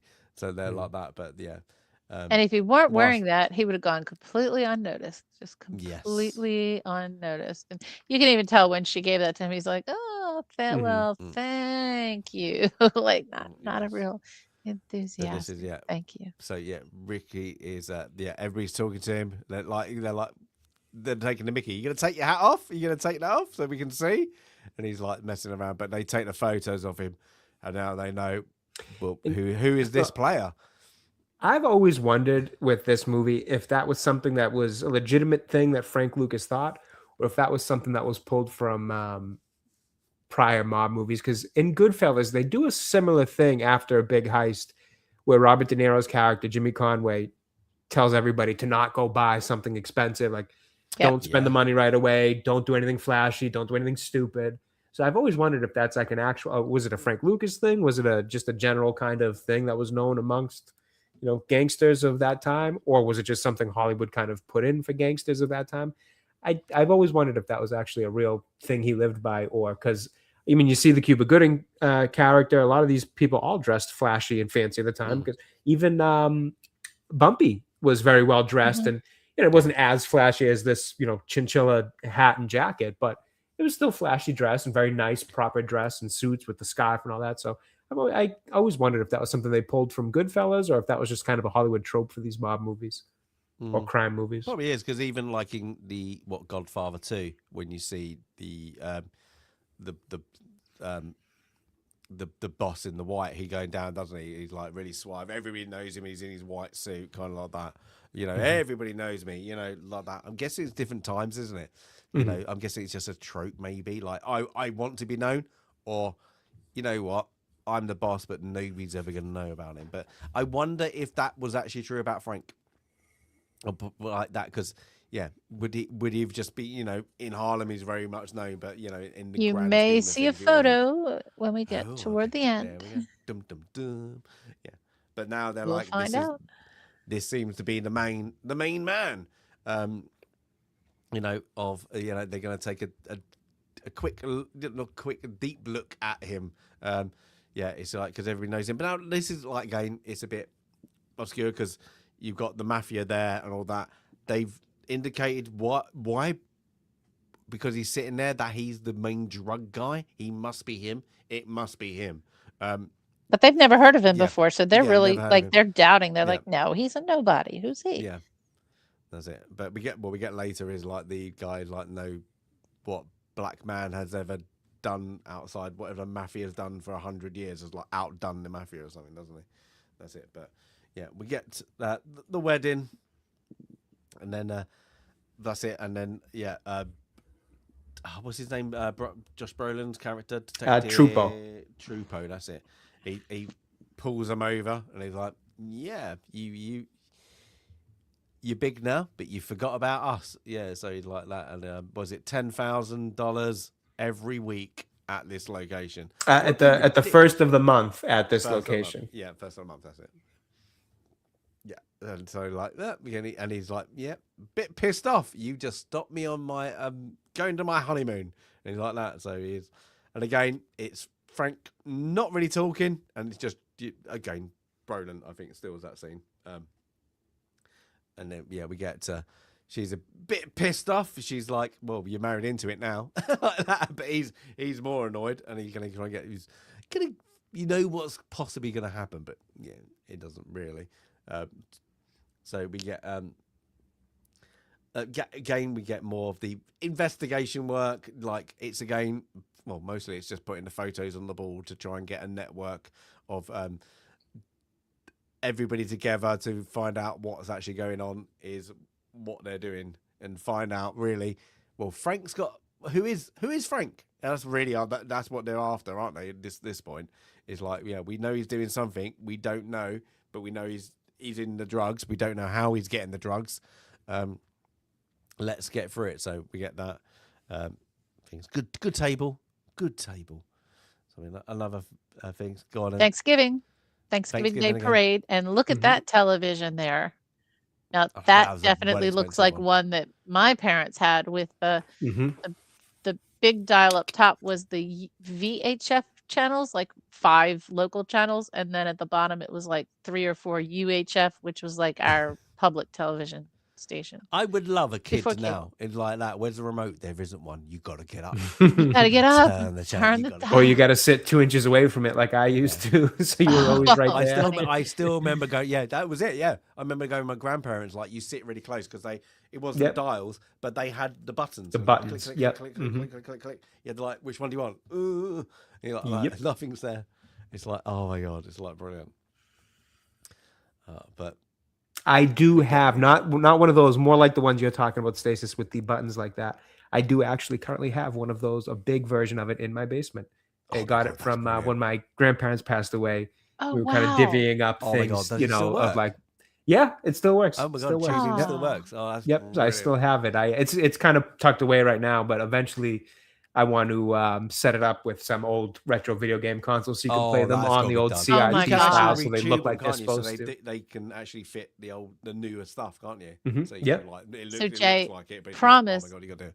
if you do That's that a when you live stream. live stream, Yeah. you'll set up a camera That would be pretty cool. like the old DSP style and video the television Mhm. as you're playing the game, because I think that'll make the retro games They would just look really cool. awesome. Oh, that would be really cool. Yeah. Mhm. That would be so There is, I awesome. mean, there is something to playing those retro games on the original hardware, or on the original hardware of the consoles, but also on old CRT TVs, because those games were designed to fit that technology. So when you play, like when you use HDMI converters and stuff like that, it still looks fine, but the games don't quite look like they used to because they were intended for, different screens. So if you get the chance to have a CRT TV and it's not completely in your way in your house, because those things are massive and they weigh a ton, and even the ones that weren't the floor units like I have, the ones that were just, to be in entertainment centers and things like that, even those still weigh a ton and they're massive and they take up space. So if you do have the space for one, it is cool to have one for those retro consoles.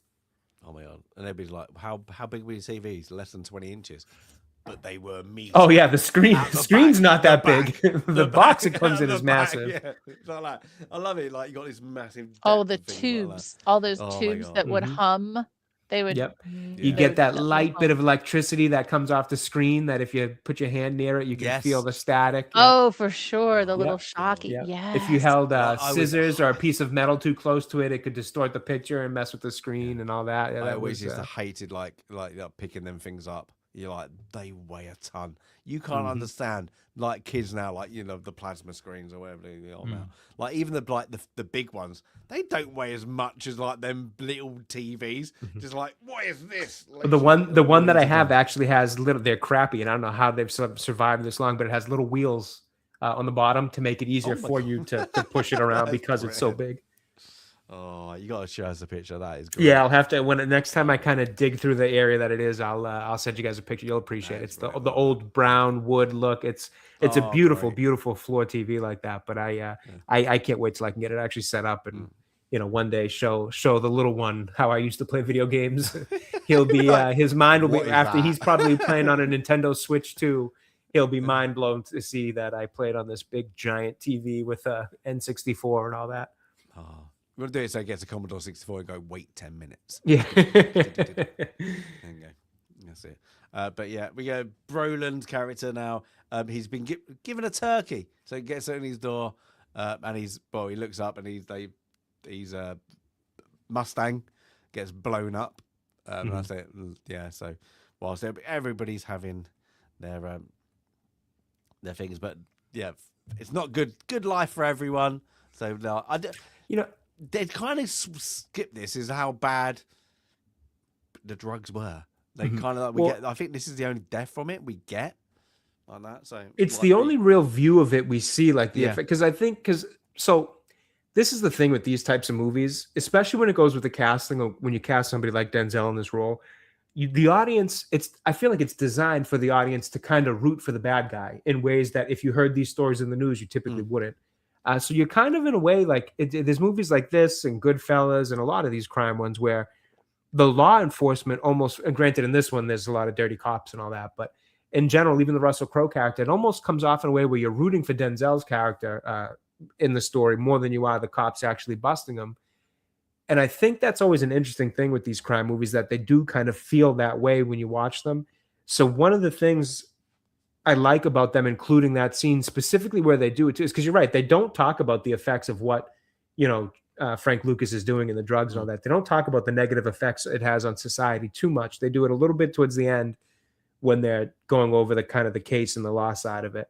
But to this point, you're really not. You're just kind of seeing the glitz and glamour of what his field of work provides him. Like with the boxing match and all that. You're seeing the glitz and glamour of it. You're seeing kind of the ruthless nature of him versus the other people in that field, Idris Elba's character and all that, and kind of his conversations with the Italian mob guys. You're seeing the business side of it. You're seeing the cop side of it.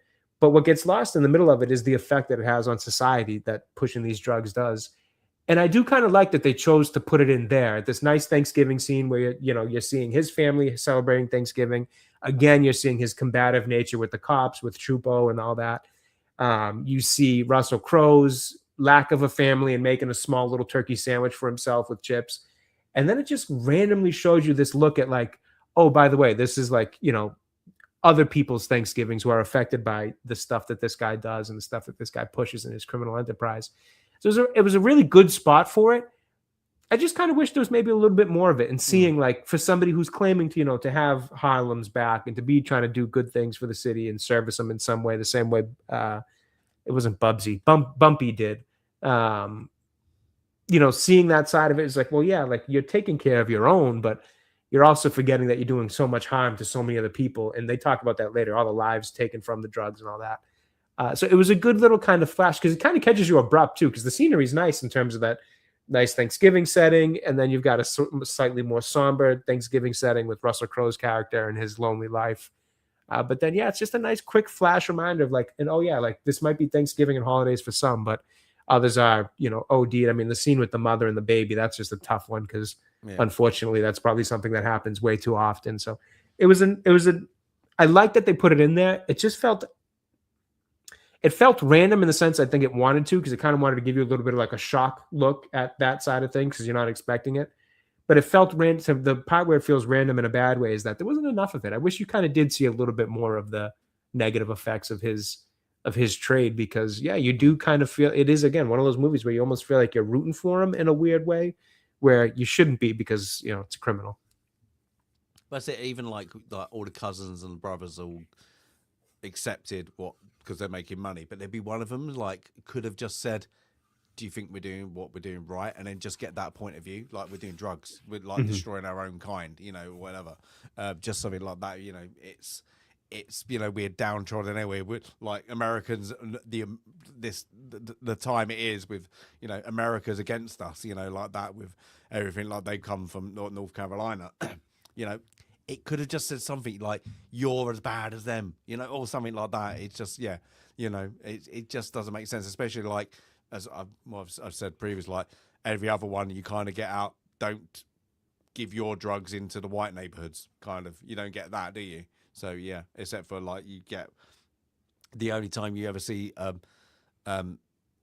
white person doing the drugs is when his partner dies. Ricky is taking it, and then in Thailand, that's the only time. So stateside, it seems to be a bit clean, for Lee, the white man, I suppose you want to call it.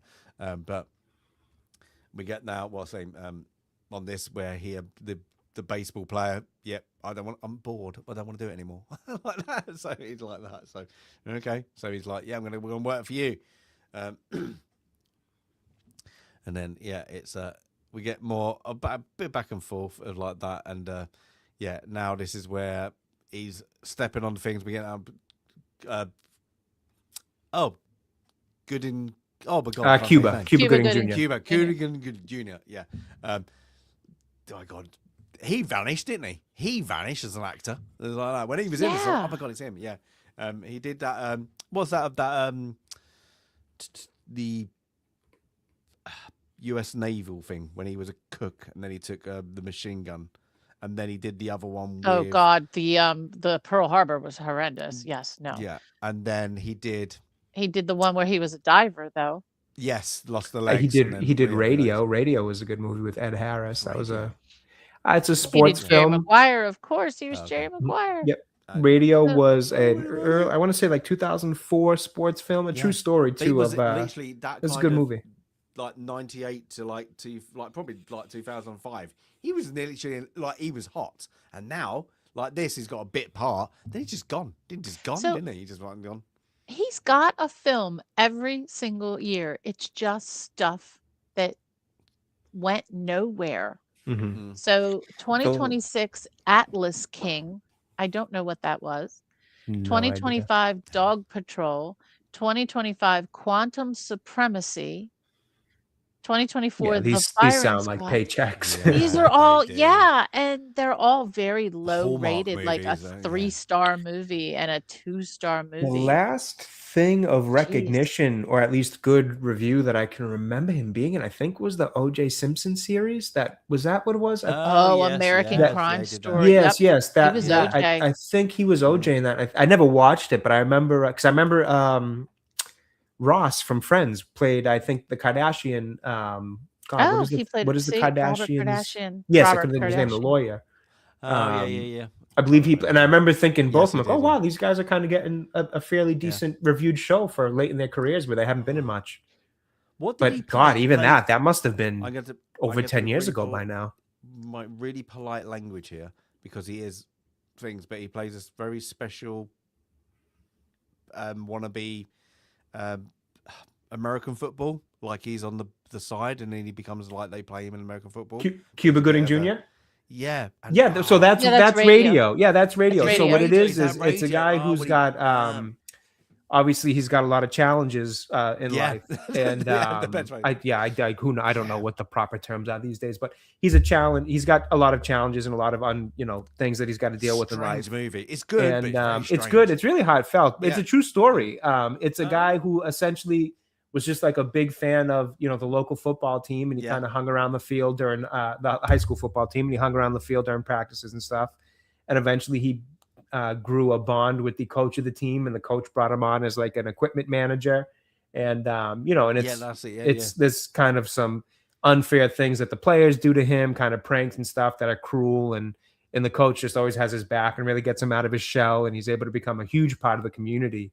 Up to the point where he passed away, he was a huge he continued that. I want to say that movie took place in like the late 70s, maybe, and that he continued all the way to the movie's release, I think, as part of being part of that team and the equipment manager and all that. So he made a huge impact in that community. It's a really, really nice story. If you give it the chance, watch Radio. It's a really nice little family-friendly, heartfelt movie that's got some tough emotion to it too at points. There you go. What other movie does an equipment manager get bullied by the players? Well, maybe not a manager, but kind of like Waterboy, right? No, Waterboy would be one. Sandy's want to say it. I guarantee it's one of Sandy's. Isn't Rudy? Rudy is not one of my favorite films. No. I hate Rudy. I've never even seen it. I've never been much interested. He's a teenager in it, and he would be the best American footballer in the world ever, and he gets bullied by the things. It's really oh my God, this is going to be so vague. It's in the movie, and he really likes it. I don't know. Superman the movie. Oh my gosh, you're right. I don't remember him Smallville. Being He's the equipment manager in Smallville. I don't even remember it. Tossing their dirty towels at him. Yep, Clark Kent. And his father says, Pa Kent says, you can't play football. But I can beat them, Pa. I can run faster than them, Pa. And he says, but you can't. Yep. Yeah, because it's just before the heart attack scene. Because it's literally they do that, and then he goes. All his friends go. Let's get in the car, go, and then he does the really running terrible CGI running past the train. But what a great film! Oh yeah, my and God, then after that, then you get the death scene, and it's just like impactful. Yeah, great. There you go. A little vague, but good. No, you're right. You're right. I was thinking athletic. I wasn't thinking superhero. There you go. Superman. Yeah, Superman. There you go. But this we get he makes the trademark thing, doesn't it? And then he goes, you have to call it, he's going to call it red magic, isn't it? So he's like, I don't care what you call it. It's not blue magic. You don't call whatever Pepsi. That's right. He's like, I like it. He goes, I'll be like, what are you talking about?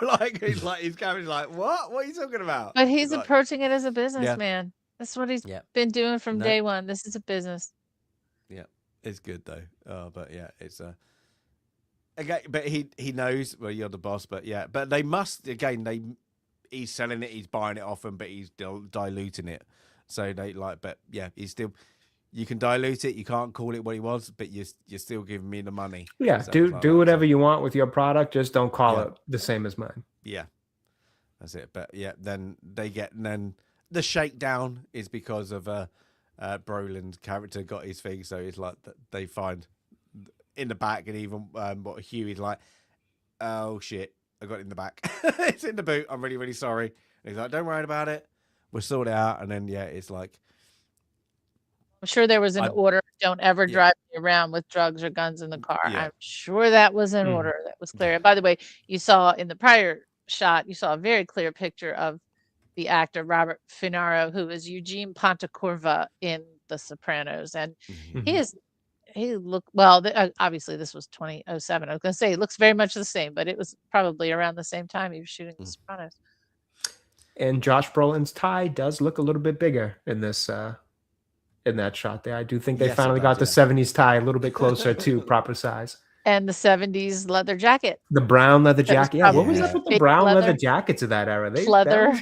Yeah. Yeah. And then the 90s, I felt like it switched to black leather jackets. It's very odd. I don't know which one I like more. I think I kind of like the brown ones a little bit better, honestly. It's got a little bit better look to it. You need a mix. You need to mix it up. I think the black leather jackets just make me think of The Matrix too much for the 90s. Yes. Yeah. And after that, the Crowe, wasn't it? Everybody. Yeah, Blade, the kind of long duster jacket. Yeah. But on this, where we get like I love that car. He goes, and he threatens him. He goes, I like her, but Frank is like, yeah, but next I'll blow up your house. Next time with your family in it. There you go. Just gonna let you know. But yeah, don't get. Oh, we missed out on the thing. But I like how he gets back, and then Huey is like that very quickly. He's like, I'm sorry. He's a bosh. Yeah, he taught him a lesson, boy. Yeah. Yep. Never do it again. I don't care who you are. But yeah, it's on this. It's we got somebody, Frank, and that like he's it's not believing because the black guy's never going to do it like that. That's what he's kind of. That's what they keep referring to all the cops, don't they? Like, no, don't be silly. But this is where, he gets called in by his friend, of like, a little, what is it? Where is it? Aspens or something like that, isn't it? Like Aspen or some ski area. Oh, look at this! Isn't it really nice? Yeah, like there's I saw Burt Reynolds. We went there, and then it's like the drop of, it's yours. You just got to leave Frank alone. That's it. Really dropping like that. He goes, and he's like, what? It's I'm guessing he's put back. It's his first time. His friend is from the higher up have said that you got to stop. And this is where as we know, Richie is very straight and narrow. It's gonna make you dig harder, isn't it? You're like you're gonna give me a house, like a little villa or whatever. And for the first time you've ever. Because I think there's the only time he plays it off with the microwave, doesn't he? And like, ooh, how's it work? Yeah, he changes the molecules. There you go. Again, he could have like millions and have that as well. So yeah. And this is the first time Richie realizes that Frank, because he thinks there's a guy above Frank that he should be going after. And this is when he realizes, like, oh no, Frank is the target here. Yeah, but this is where the mafia. But this is again like the mafia has stepped in here to kind of go. You got to bribe him to keep him alone. So they're getting a slice. They are getting a slice, but it's never mentioned. Otherwise, like you allude. Well, did we pass the scene where he has that meeting at the mansion? No, does that not come up yet? Because that's when I feel like they established the partnership where it's like, okay, I'll give you guys. But it is, it isn't. That's what I'm saying. They're doing. Yes, it does feel out of sequence here. There's nothing out. There's no agreement there. I'm saying, like in that whole scene, they're like, there's mutual respect, but there's no. They're doing good dialogue without agreeing what's going to happen now because you're coming near our league. It's like so it's a bit, but it's where Frankie's like, well. I've got, and even this one, if I report it, you're in the shit. If I don't report it, I'm in the shit. So it's like, he's rocking a hard place because he likes his friend, but it's going off. But now, it's we're after only one person now, and Frank, and then we go back. The the last, I'm guessing, custody case where. Yeah, this was the last part of it, and this was the only part I felt was necessary. This was the scene I liked with her dialogue here, kind of painting the picture of like, you're not the good, honest guy you think you are. Just because you do one good, I think she says something similar to, the one honest thing you do is so that you can be dishonest everywhere else in your life. I'm like, oh, that's a really interesting bit of dialogue. I think it paints a better picture of who, you know, Richie was as a person. Or again, in this movie, I don't know how true this is to who he was as a person, but at least as the character in this movie. Yeah, and of course he's getting deeper in, and of course, at least he realizes, like maybe last minute, and he's like, sorry, Judge, I wasted the court's time. But yeah, he kind of like after she says it, and it's like home truth, and he's like, who's got think about the kid, and he's just like, I'm done, that's it. So he's like walks off, and after that they're trying to do the custody thing, he just the realization, you're right, I'm not good, I'm off. So, was she? Holy, can this be now classed as a Christmas movie? That was Christmas scene. Yeah, there is a Christmas scene. That woman there, I can't remember her name. I know her name's Carla something. She's in a lot of things. Was she in Night at the Museum? Oh my gosh, isn't she the love interest of Ben Stiller Carla in that movie? Yes, it is. That is a good. So that's number 2 for her. That's a. There you go. That is a mind fortress. That came out of that. Yeah, she's just one of those actresses who I feel like is in a lot of stuff. I actually really like her, and I always forget how to say her last name. I know her first name's Carla. Gugino, is that what it was, Sandy? Is that what you said? Gugino. Gugino or Gugino. She was also in Sin City. Yeah, she's really good. I feel like she's always in a lot of things, in small roles, but in a lot of things. I've always liked her. Was she in Sin City, one of the prostitutes? She is Lucille. I don't know if that's a prostitute. It's been ages since I've seen Sin City. I don't even really remember it. I think all the women were, though. I think they most. I think, well, and she had some television parts too on Chicago Hope and Entourage. She played someone on Entourage for 12 episodes, so that's right. Pretty substantial. She was in Entourage. Yeah, she's been in a lot. She was in Man of Steel, but she was only the voice of someone in Man of Steel. And a couple of others. The Haunting of Hill House, 10 episodes there. So yeah, she definitely has a very distinctive face, very for me, an ethnically Italian face for sure. Yeah. Look to her. The kitchen table TV. That's one of those TVs I don't like the look of. When we start to get into like the science-y, fiction-y, minimalist, I don't like that look. But the mid 70s. Is that him again? Yep, this is him again. Yep. There he is. So every episode is on. Every few scenes he pops up for like 10 seconds and then he's gone. Yeah. Like, bye. This was a nice scene. They exchanged gifts. He said, "I love you." She said, "I love you." Very nice scene. Mm-hmm. But it's trying to give the presence of life. It would be good to like their dynamic was a bit missed, but they're off to the. I don't know where he goes to. Like what is like a takeaway. I think they were going out to like a restaurant or something, and then Cuba Gooding Jr.'s character is like outside of it, doing like a Santa Claus giveaway thing. So they decide to not go there, and it was his own club. Well, yeah, because I remember them saying, he says like, "Do you want to go around the back?" And he's like, "No, I'm not sneaking into my own place. Like, let's just go somewhere else." And then they end up here. Go get pizza or something, and then they're so like, go and get the keys, and it's like as it goes back, a drive by. But again, who could it have been? But they don't know. But he quickly, after getting everybody together, we're going to find out, and we're going to do the business. Let's call that. He goes back to what's his name, the main guy, doesn't he? In a minute, but we get Brolin. Then I can't even forget his name. What is it? Trupo. Trupo. Yeah. What you doing? Yeah. You're I think he even says that I'm special. Who are you? And like I like Richie's like I'm. You can look at it. You can try and shake me down. I'm not answering a single question because he knows he's dirty. So like they have the authority, but I'm not telling you a thing.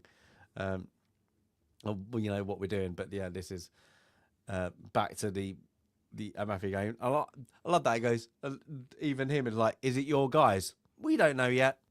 In other words, it could have been.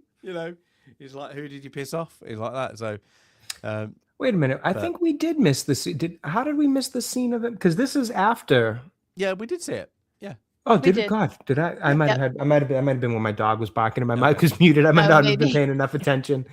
No. I'm like, I swear. This is the second bit. Okay. Yeah, because I was gonna say, because this is where he says, you were supposed to give me ease of mind, and I don't feel very eased right now.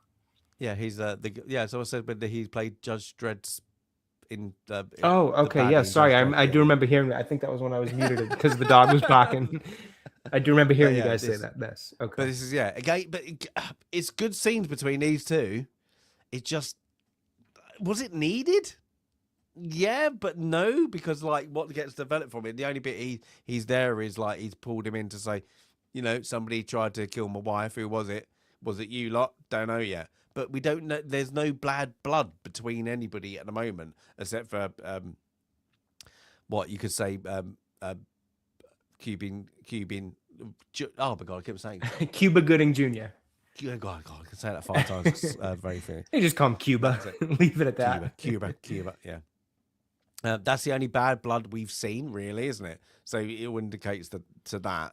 But yeah, it's he's called him in to do it. But now, what we got? The end of the television comes on as the we're pulling out of Vietnam.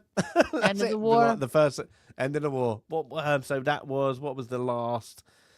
So that'd be 73 officially 70. Yes, 74. The end was official. War. Oh God. Okay, I was wrong. April 75 was the fall of Saigon. But the peace accord was actually January of 73. So technically the war is 69 to 73, and then everything fell apart in 75. But you had special, what they called it? What do they call them? American, not combatants, it's like advisors, didn't they? And they stayed there for years until like the 80s, and that's it. So yeah. But I'm guessing the main forces would have gone. That's it. Bit of Thailand already stayed around for a little bit. So you're looking what this probably is. Yeah. So what? So this is 73 ceasefire, 74. So maybe he stopped at what 75. He's got everything's out by 75. Fine. Yeah. Yeah, and he's like called it up. What's going on? Yeah, we're done. We're done. Hurry up. It's like that. Ugly. Yeah, there you go. I thought, the blurry. But he's like, no, you're not getting it out. And he's like, I'm coming over. What? I'm going over. That's it. So, yeah, he's off to Thailand to sort out the drugs. But they're closing down. They've got he's the ex-baseball one. So he's been caught with things. So he's like, give us the names. I want, let's fill the gaps. So yeah, lucky enough they got him. And this this recording device they slap on him is huge. It's not like in The Sopranos they got this little tiny thing that they tape to you. This is a great big machine that they've got slapped to him. That they're gonna have him, wear a wire as it is. Not a wire, it's a box that he's wearing. Again, Frank's gone out there to, what are you going to do? Don't worry, I'll sort it out. And he's like confident, isn't he? Yeah, don't worry, we can still do business, we can still sort it out, don't worry about it. It's just a temporary glitch. And he's like, well, yeah, but like the other guy's like, yeah, but war makes the money. Like that. So yeah. So they're all getting out, but they've got their one last run. So it's like, I think he brings in this is 200, 300, isn't it now? I think he goes. Yeah, definitely more than 100. It was 200 or 300. And then of course he got the tap, and then it's what Kilo Alpha. Can't remember the numbers. 370. What could that be? KA 370. Yeah, and they think it isn't a number plate. What could it be? And it's like what about if it's a towel? Number of towels. So they figure everything out and get the military one. I don't know how they would have got a military towel number. I must say that, unless, Well, they're working with the government. Remember, they're working with Washington, so they're going to get it. Would they have given? Would they? Yeah. Yeah, maybe. Yeah. Yeah, they're going to get it. But this is and then they get a warrant to it, and And this is supposed to be Dover. That's definitely supposed to be Dover Air Force Base. Oh, okay. In Delaware, which is probably 2.5, 3 hours from New York. Every time anybody says Delaware, it always reminds me of Wayne's World when they sold out. We're in Delaware. But so they got the warrants are coming in, and it's halt everything, and then this is where the plane is clean, but he thinks now it's in the coffins. It's open it all up whilst Trupo is harassing the wife now because want to know where the money is. He's done. He is done. They've got all the evidence. He knows that. Whilst we got then the flip back between the Air Force Base, them trying to find any little bit, and they keep coming up short. So nothing's actually found. Then this is where they get the coffins, and it's again short. Nothing's in there. You would have done a better job searching. I would have thought. Just I think saying. you would have, Well, Dogs. that's okay. That's what I was gonna ask. Like, I don't know when it became a thing. When obviously there's no scanners because today the airport scanners actually can pick up different illegal substances. But wouldn't there be a dog? Like, wouldn't they be able to sniff it? That's what I was asking myself the same thing. And also because I'm gonna spoiler guys before we get to it is the drugs are in the top there, and you're telling me none of them went. This is heavy. Like it's a false top or a false bottom. Yeah. Like, that feels a bit heavy, and it would it's not be packed that well, but okay. I'll leave it as it is. Leave that as it is. But it's he gets a bit pissed. They all get pissed off. You can't do this. I'm not giving you authorization. Don't care. I got a warrant. And then it's back of still not finding anything. Everybody gets figured. But of course you're gonna get a bollocking if you went there and you opened up somebody especially military personnel that coming back home being repatronized. Oh, for sure. Patronized. You're gonna get a absolute real bad. And this guy's like, I definitely know it's him. I know it's Frank. Like, this guy would have ripped you a new one. You've lost your job. You went there and you found nothing, and look what you did. And now the newspapers know. You're gonna. It's gonna be tearing you a new one. Kind of gets away, but he's now again following the same thing. Same coming back. Again trying to make everybody's right, but you can't. This bit is like you're starting the downward spiral, not of his what's we call it, the business entity or whatever. It's just everybody's closing in on you. Like you're not as clever as you thought. That's it. But this is where we got then Frank. Sorry, not Frank. Richie and his lot are looking at again. Why would you come into he gets done not just because they're doing this, but they pack it into a marked vehicle. Why not just a plain vehicle? He's like, that's why they get triggered. Like, where that's come from? And then one of the people that he knows is there. Different livery people. I don't know. It's just a bit of luck. I thought, but they follow the drugs to somewhere in Harlem, don't they? Where they're cutting it. He's like, I need a warrant, and I need it now. They're all in there. So it's whilst Richie every Sunday always takes his mums to church. So that they're over their church time whilst they're waiting for the warrant to get this place. And I do storming it. And it's just storming for the drugs, and then like we've got civilians, kids in the way.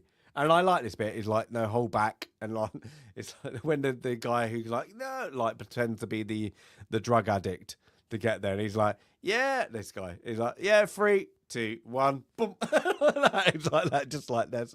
You get him right in the face. I think it's a good little raid scene. Mm-hmm. It's like that. And then of course we get Huey's the main guy, and they do a dash out to get him as well. A lot of deaths, but then he gets done, and then it's a end of the service, and Frank, I'm guessing, leaves first. I was going to say he got there awfully fast. I mean, unless that's a 3-hour service. But... coincidental for a theatrical arrest. And look, the streets are wet again. The streets are always wet in this film. I think it makes the streets look nicer. But yeah, it does. There. In fairness, it does tend to make it look cleaner, even to this day when I walk into the city on a morning going to work. As if it's a wet morning, the sidewalks, the street, it just looks a little bit cleaner. It looks nicer. Maybe that's the thought behind it. Yeah, but he's waiting, and they put the mum and back, and it's like, he's done. So he's like, and then they start to, whilst they're doing that, they're arresting all the lieutenants and all that to get the things back, and then the most unbelievable part of this entire film. This bit, regardless of the fact that he just passed the bar exam, you would not be a prosecutor on a major case. Not if you're the lead. Well, especially the one you made an arrest on. Yeah, especially not the one you investigated. You're a witness. You cannot be even an assistant attorney. You're not going to do the opening statement until you've been an attorney for several years. This is one of the most unbelievable parts of this film. There's no way in heck that this could happen, and it didn't happen. No. But it's supposed to show him he gets his voice back, doesn't he? Like that, he stumbles, but then he does it until he interviews Frank by himself, kicks out everybody else. They have a thing about, was it true about the million that you let go? And he goes, "Are you wearing a wire? No. Would you like another million?" Kind of like that. And he's no. But then, it's to the point is give up everybody, tell us everything. And he's like, the only way I can do it is I'm going to give up all the cops that have let him down, doesn't he? So he's I'm guessing there's more to it in real life, but in this scene is Frank agrees to literally not go to jail. Well, not have so much time in jail. But he's going to still go for 15 years versus a lifetime times 5. Well, 70 years. He gets 70 years, doesn't he? So, he outs every single cop. Let's get through because the conversation. He will put full faces to everybody. So they gave him, who's that? So they're trying to get now every corrupt cop. Now, I'm sure if this was cool, because he's narcotics, wouldn't they get now internal affairs involved? I would have thought. I'm guessing internal affairs. This is all confusing because he's an attorney now, and it's a different role, and you would have have to have an investigator in there because, it's a conflict now. He's not. You can either be the attorney or you can be the investigator, and you can't be both. And he's acting as both right now. Also. Would Frank Lewis have said, I don't need my attorney here? I doubt it. I doubt it. Right? You don't talk not if you're making that kind of big deal. No. You're gonna have one. You've got to have an attorney there. Guaranteed. I'm going to be prosecuted, but I want to, it's guaranteed it's going to be down. But this is where everybody gets, all the people that we're seeing. Again, there's too many characters because a lot of them things, except for Brolin's character that you can't remember because he's the only one with the steals the show, I suppose you want it when he's on scene, drinking his drink, and then he goes outside, and and no ends more. It. Yeah, no more self deletes. There you go. But it's Frank putting everything into things. But there you go, and then it quickly goes into let's go out for a drink or whatever. But yeah, we find out, 70 years for the distribution of narcotics. But then, yeah, he only serves, 15? It gets reduced to Serves 15, but in I guess they claim it's a little bit more of a cushy jail than he would have probably been sent to. Yeah, had he not cooperated. And then, he quits being a prosecutor and becomes the defense attorney. And who does he become the defense attorney for? Frank. Strikes up a friendship with Frank. Yep. So his first client is Frank. So maybe he did take the money that nobody ever found, because he does say that he found he seized all your accounts. No, he didn't. But yeah, and then we get the end scene of he gets let out in 94, 95, wasn't it, or something? 91, I thought. No, was it 90s? I could be wrong. Yeah, and then it's we're going get that coffee that we always promised into a town that wasn't known. But this scene is just a kind of they're friends now. They're friends now. Yeah, they're friends. So it's different, but it ends with the end capture. But so it's things. But we got pictures now. We got pictures and numbers, Sandy, as always. Pictures and numbers. So let's go. Let's see which one has the picture. It is the notes file that has the picture. So let me go to the notes file. And this is film. 91. This is film club number 94. I cannot believe that. It's pretty amazing. So as we've discussed, this sorry, film. Sandy, before you actually end, I'm actually going to end the poll. Please, end the poll. So what was the first title of the movie before it being changed to American Gangster? So we had Superfly Returns. Of course, that Return of Superfly. True Blue is at 40%, the winner at the moment. Harlem Kingpin or Blue Magic? What did you vote for, anybody? I voted for Superfly Returns because I knew the title of the article, but I don't know. I went for Harlem Kingpin because I thought it sounded cool. And the winners were the people who picked True Blue. Really? Blue. Yeah. Huh. Interesting. Yeah, and then, it got changed by the director who got assigned before to American Gangster. I like the name American Gangster. It's much better. So the film was released in 2007 based on the New York Magazine article, The Return of Superfly by Mark Jacobson, which was published in 2000. And you can see there a photo of Frank Lucas in that chinchilla. That is him and his wife. So you do know that did actually happen. He did wear that at least on a few occasions, not very frequently. He was frequently, dressed as a businessman. The screenplay was written by Mark Jacobson and Stephen Zalian. That's a good name. Directed by Sir Ridley Scott. We've already talked about all the people who were in this film. You could have another 20. I was going to say just a small selection of the very, very large ensemble cast for this production. And this was filmed in New York, New Jersey, and yes, in Thailand. Filming did take place for 5 days in Thailand. Now, how did this film do? Let's see how the box office received the film.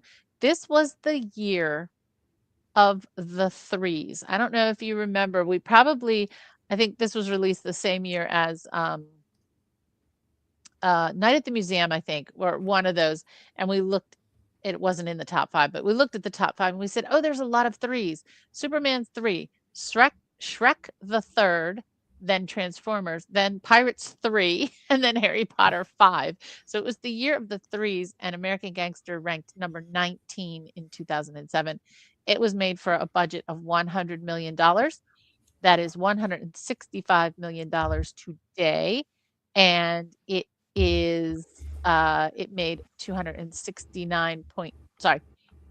$269.8 million at the time, which is 444 million. So it made money. It definitely made money. Now, Oscar nominations for I want to talk about Ruby Dee because for me, that woman was on screen for a very short period of time and she stole the show. She is exceptional and flawless. And I absolutely love her and everything. And you can tell what a stage actress she is because she nailed the role of his mom and just, I believed every word. And I was not surprised to see that despite the small screen time, she was nominated for an Oscar for this performance. It also was nominated for an Oscar for art direction, and it had about 5 BAFTA nominations. It didn't win any major awards, but it was, it was talked about in the running for several awards. And as I mentioned, it was ranked 19th for 2007. Now, would you like me to go a little bit into the historic accuracy? Who wants to go first? Go on. I'll save. Go on. No, I say you go first. Yeah. All right. We got warned. We have a lot of notes, so I want to know. So let's just start with the story that was in the New Yorker article, about 20 pages long. For me, went into much more detail than the 2-hour and 46-minute film. I got a lot out of this 20-page article. It was it was an interview essentially. Mark Jacobs, or actually kind of reminiscing, I suppose, about time that he spent with Frank Lucas. And you've got a couple of layers here because you've got to look at the difference between the article and the film, but you also have to look at the difference between reality and the article because Frank Lucas is a completely unreliable narrator. And of course, he's going to bulk up his story, right? He's going to puff it up. There is no evidence that anyone even remotely resembling Tango ever existed.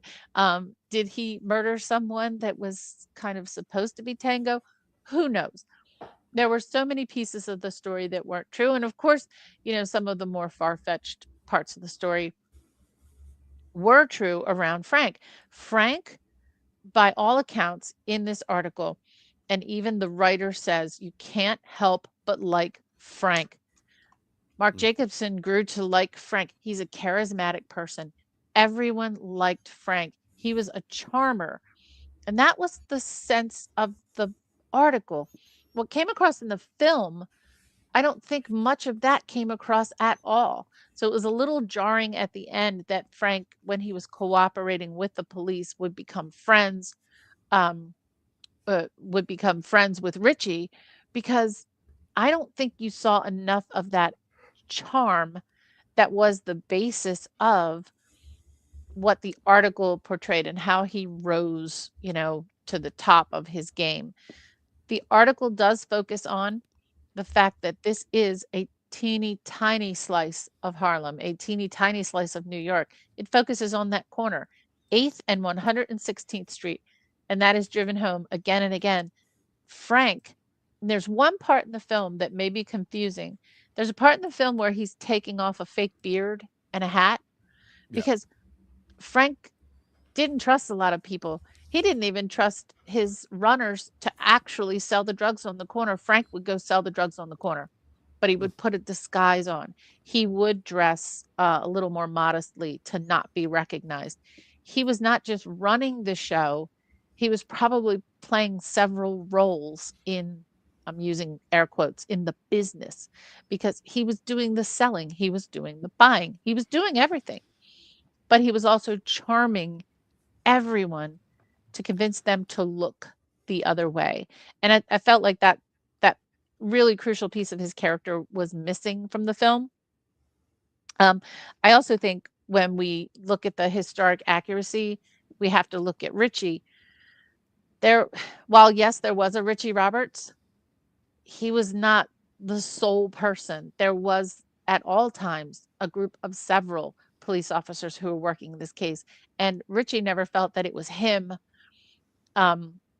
in this lead role in real life that Russell Crowe played in the film. So the Richie character is very different and very constructed for the film to make that part of the film interesting. So when I talk about, when I do a rating and I do like, okay, here's the film rating, here's the book rating, and here's the historical accuracy. for the historic accuracy of this film, I give it a C-. It is based in some form of reality, but I think it misses the important parts. I think there is a film that needs to be made about Frank Lucas. It's not this film. And I'll point out just a few of the elements that I think, contribute to the low-ish rating that I'm going to give this film. We've talked about it a couple of times. There are too many characters. There are too many characters to keep track of. And even if it's not important, your brain always wants to try to figure out, why is this person here? Why are we meeting this individual? Am I confused about whose role where? Just flat out too many characters to keep track of. There's also too many plot lines. For me, the entire Richie divorce saga, probably that's the one I could say, okay, maybe you could keep it, maybe you don't have to keep it. But his, like, the sidetrack of the other women that he's with, the few times you see him sleeping with other women, I think you could cut that out. I think you need to cut the law school out because it makes no sense. Yes, he did become a lawyer, but it makes no sense in the way that they've used it in the film. I think the whole Armand Asante character could be cut out. I think there are these chunks that you can take out. I got confused as to who the good cops were versus the bad cops at one point. It's just too much. And then when it gets to the point of coming to the end game after 2 hours and 10 minutes, now it's going really fast. Like, now I don't understand how they've gotten to where they are in court so quickly. So I think the film was bloated in terms of actors and storylines. And then when it got to what I thought was the most exciting part, I think it ran too fast and it was trying to wrap up really super fast. As I said, I think there is a great story here. I just don't think this film did it. I think it needed to be more focused on Frank's character. That pseudo flamboyance was gone. The charm was almost gone. Yeah, we got the businessman part. I think they did that one really well. I give the film a 5.5.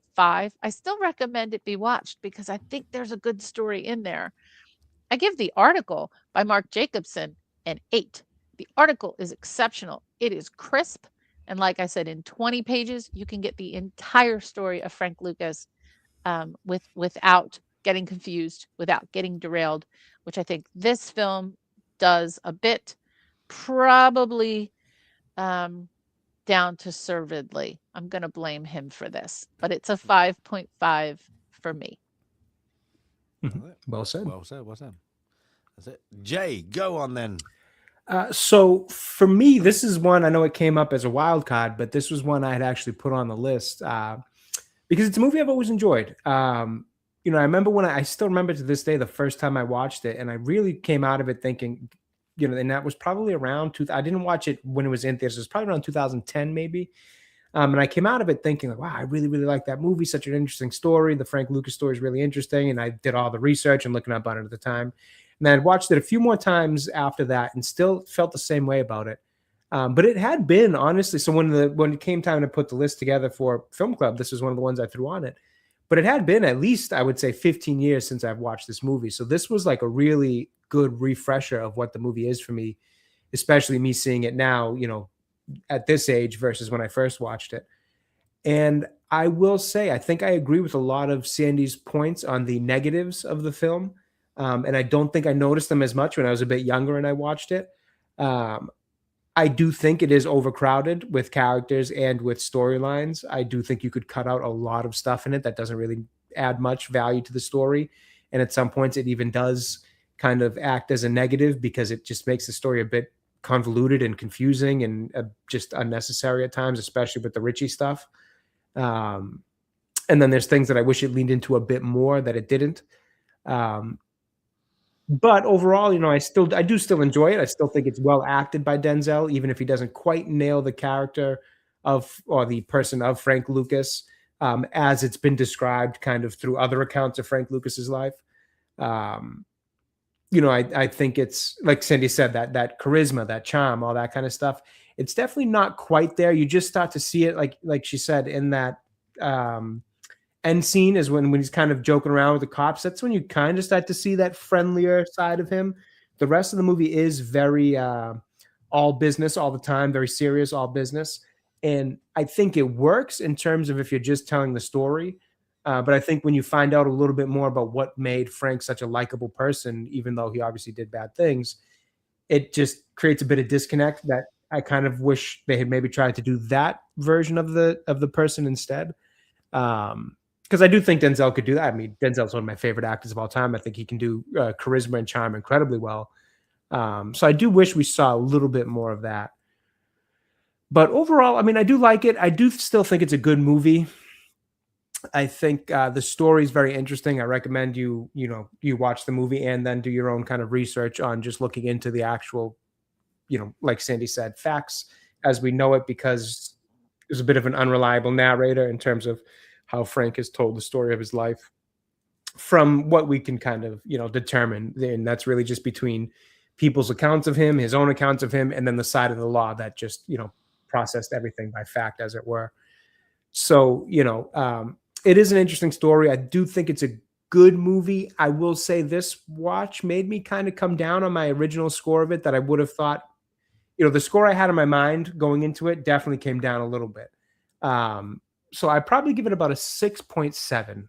I can't quite give it a 7, and I don't want to sit on a 6.5 because I do think Denzel does a really good job in it, and I do like a lot of the movie. It's just, I think going into it, and when I put on the list, I had it at about a solid 7. And this watch definitely brought it down a little bit because there are a lot of flaws in the writing and just the busyness of it, the overstuffed kind of story and characters, as I would put it. Just brings it down a bit. It makes it a little bit messy and a little bit confusing at times, and just a little bit unnecessary, frankly, where you're kind of like, man, this scene is just dragging the pace of the movie along too, so we really don't need it. It's not adding anything, and it's just making it a bit of a chore to get through this portion to get to the next one. So I'd probably land at about a 6.7. I do recommend it. I do still really like it, and I will watch it again at some point in the future. But I kind of feel like maybe there's a reason now that I've gone probably about 15 years since rewatching it. And I will watch it again probably sooner than 15 years from now, but I can't guarantee that because, like I said, I think it did come down a little bit in my mind. It's not one of the first ones I would go to again for a rewatch.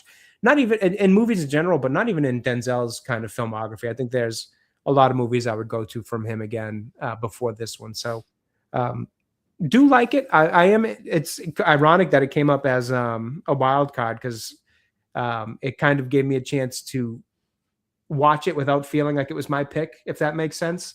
So I was able to just kind of really just settle into watching it and not think that I had to kind of uphold an opinion on it just because I put it on the list. So it was fun to kind of watch it from that lens and not, feel like I'm almost putting some rose tinted glasses on for it just because I picked it. So yeah, I think I fall on about a 6.7. Good movie, not quite as good as I had remembered it being. But again, I've also in the last 15 years have grown in taste and ability to kind of analyze things differently when it comes to film. So, I don't think it came down all that much. I really only had it at about a 7. But there was just enough to knock it down a little bit in my opinion this time around. Nice. Excellent. That's it. My go. Yay. I think I sit roughly where you guys kind of think. First of all, I hate the title of this movie. I hate the title of this movie. You would. You just hate it because it says American. No, I actually love it. I remember when I first went. No, wait. When it came out and it said American Gangster, I was like, "Oh, we're gonna get American gangsters." We're gonna get something. You can't have something set in a little small place and then the rest of America is ignored and call it America. I'm gonna now give something now. Lake America. That's as stupid as this title. Why wasn't it just called Harlem? So I actually think Harlem Kingpin would have been a much better title. But I do like the title American Gangster. I do. Well, because it's just but then I like the title. It's not for this movie. Well, it's not that it's about America as a whole. It's about the American dream, the coming from nothing. Again, it's a different version of it, but it's about the idea of coming from nothing. Yep. Yeah, but it it's the doesn't feel business like part that. of it. it doesn't. I think it does. I think it tells it. It probably could have leaned a little bit more into him coming up as a kid from North Carolina, whichever Carolina it was. It could have maybe leaned a little bit more into coming from nothing and then doing it, becoming this kingpin. But I think it tries to just do it from he was just the driver and then morphs into this whole big thing. So I do actually like the title. I think it fits. A young Denzel, young Frank, like that. So it's weird. But it's weird, like both you said, like that his account is fabricated and it kind of doesn't come across the movie. But then we all agreed with Frank Abagnale, is he did exactly the same. But Steven Spielberg delivered a very entertaining movie. Made it more interesting. Better director. And I think the problem with this one is you focus too much on Frank. And I think this would have been better from the police side of doing that kind of hunting down. We know it's happening. And then we just don't know. And then fumbling on. When you get a little bit of snippets of Frank's journey through Harlem and then becoming the kind of kingpin, I suppose you wanted to call it. I think it would have been better. I think I like Russell Crowe. I think he's just the wrong actor for this role. I think they needed somebody a bit more slimy, a bit more good looking, because you had the elements where he's playing around and you just don't get it. So that, but then I think he's mismanaged because I think he's been given extra lines because he's Russell Crowe, and then it's a bit odd. I think Denzel plays his part well. The only problem is I don't like it when I'm just gonna be bored. I've got a bored face on, and because I would have liked it when you get the first scene is when the dashing of the petrol, and he's a bit of a hard killer, and then you get in with Tango, and then the smashing of the guy in the piano. They needed a bit more of that. I think they needed to go a bit more. Oh, if he's gonna do stuff, they need to show him really dark. That there was too much mismanagement, I suppose you want to call it, of giving him the family and then all his lieutenants, and then just going, but who's who?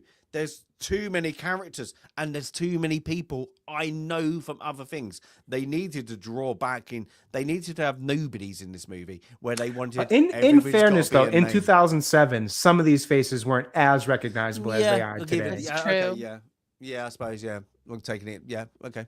Yeah, because like Common was just starting his acting. T.I. Well, I guess you didn't recognize T.I., so fair enough. But no, wouldn't, yeah. Even the gentleman's name, whose name I can never pronounce, Sandy, I think you nailed it earlier. But even he, I think, was kind of still early in his acting career, at least early in kind of becoming an American household name. So they weren't as big of names as they are now today. Yeah. But yeah, it's just. But even that, if you take out that, there's just too many characters. And I would say at a baseline, yeah. But it would have been good then if they, what you just said is, went for the journey from Carolina to Harlem, is because he had 15 family who got arrested. Like, give me that development, because the only bit you see in North Carolina is the really snippet of like. Huey answering the phone and they're like doing some mechanical work or something like that on their estate. And that's all you really, really get. It's a letdown, this movie. One is I like the look. I think the set design, the how it's shot is well good. It doesn't feel like a Ridley Scott directed movie. No, it doesn't. It could be anybody. It doesn't put that stamp on what he does. I think it's very weird of him to do a kind of a gangster movie, but not a gangster movie. And I'm being really harsh on that because Denzel's done them, and we mentioned a few. You get gangster movies, and I think where Jay, you've probably gone on 15 years watching it because there are better Denzel movies, and there are better gangster movies out there. So if you're gonna I want to watch that, you're gonna draw to that. I don't like if it's a shame because it does seem like it could be an interesting story, and every element was mispassed because they tried to make it an epic why this movie is nearly 3 hours. Yeah, I it have doesn't. no It doesn't idea. need to be It that blows long. my It needs mind. to The knock article off. is 20 pages. Could Yeah. have been 2 hours 20, and I would have been Yeah. fine. Oh, You could have yeah. gone even less, and I probably would have been fine. Oh, this is like the editing on some of this is substantive, because where they don't do the dialogue, and they make it look nice, it works. It's the bits where you're like, why have I even got this on there? So it seemed like they wanted to give, especially like the family dynamic to both of them. One's a good family, one's not a bad family. I don't need to know. If you're not going to show me the police side to it, not because I don't know what the hierarchy said. The only bit I know is Nixon once went war on drugs kind of moment. That is it. It's a letdown for me. I really, first time I watched it, I really struggled to watch it, and this time I really struggled to watch it. The weirdest thing to me is because I like the performances, I like the snippets of this. I would love to get this and edit it myself down. Well, I think it would make a better movie, because I think there's bits you can just go, I don't need to know, and then your mind just drifts. There I would is a good recommend movie it in there. Yeah, there is. Yeah, it's there. It's in there. It's there. It just needs to be edited. It just needs somebody better. So I recommend it. It's just really hard for me because I like bits of it, and that's it for me. I probably come in the lowest at 5. I scored this previously. I looked at it. I was like, oh, well, I've scored this previously, because I was it's a bit of a letdown because it has a good subject matter. It's delivered badly, I think, because of the screenplay, and I think with Ridley sometimes he gets drawn out of like, I want to make this epic, where no, you don't. You can make a 90-minute movie. It would still give you that kind of drama. It needed to be some bits where other gangster ones give you that fast pace action and a bit of like, daring of like what is going on. This doesn't do it. I think where it mismanages a lot is with he's a drug dealer and they're perceiving him as you're supposed to like him, and the only bit is like, he's doing the worst drug in the world, and nothing's been really said about in the movie of it. They're trying to make him a nice guy, but Denzel doesn't play the, I'm flamboyant, really nice. The dirty kind of second-hand car salesman look. They needed to give him that, but he's suave, and he just, he's got that silver tongue. They needed that, but some of it he's just dry. Really dry. I don't think that. I think the best person in this is Josh Brolin's character. Loved it. If you gave me that, and then I bet you he's got probably like 20 lines, but his performance of it, he shines every time you're in it. Like, ooh, just not enough of him. And I think where you got that, he's been very that dirty cop, and I think he plays it really well. Whereas Russell Crowe, you don't know where he sits. Sometimes it's a bit confusing because of like the pulling of like the family. What is he doing with the cops? And then he's got a special unit, and then he's got the lawyer bit, and you're like, what? As Sandy said, I think, what plot am I supposed to be following now? Where am I going with him? And then then Denzel's, you got the kind of family driven, got a new marriage, and then it just doesn't, things like that. And I think when you get that, when you're trying to show so many different elements, they took a lot of characteristics of other movies, but they just didn't hit home for me. Like, there's so many ones, but you're not going to rip off like Godfather with all the marriages and all that, and then time away, bringing back. But it's just like, you could have got that down and just dragged out where it needs to be cut and edited. And it's like with the brothers, you know what? And I moaned about this on Iron Claw, is I wanted to know about the other brother, and it's because I was greedy, because I really enjoyed that movie. And what we saw, three of the brothers, three of the brothers. Three. We saw 3. There was three, one. And there was an extra 4th. This one, you have so many brothers and cousins. Drop it down to 3 or 4, and that would have been it. Just sorry. Why? Because you didn't need to know there was that many. It could have been a much closer thing, because you get like Huey is the main one. Just make Huey then his number, like his brother, and all the rest of like distant cousins That's all you need to know, because you don't need to really have them on screen. Just have two or whatever. It just get a bit disjointed of like, I don't know who's who, what are they where the lieutenants are, and what ones the runners are, like that. And then you had like now and again you had like the baseball The cousin nephew, the came in. baseball. And you're like, what? Where am I going now? It's like, yeah, okay, they all got arrested.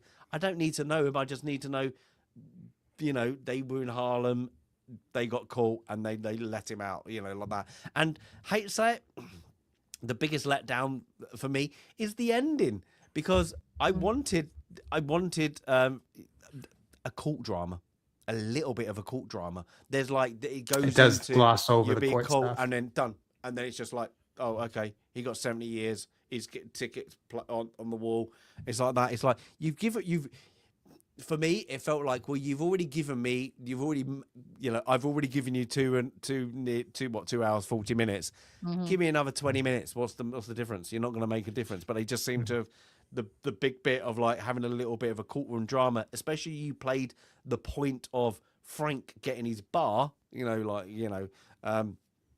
me that more. So give me a bit of more of the police insight, don't do this, look what happens to you kind of moment. It's a bit of a shame. So yeah, I give it a 5. Yeah, but I do recommend it. I just want to, I think people will watch this and I think there's a movie there. There is something interesting there. It's a shame, but yeah, that's I think your use of disappointing is pretty accurate, because even for myself, as somebody who, again, I put this on the list, this watch through was a little disappointing. I was like, man, I remember this movie being better than it is. So I think that's a good term. And I think Sandy's point was also really good too, about how, and you just kind of spoke about this with the law scene, the courtroom scene rather.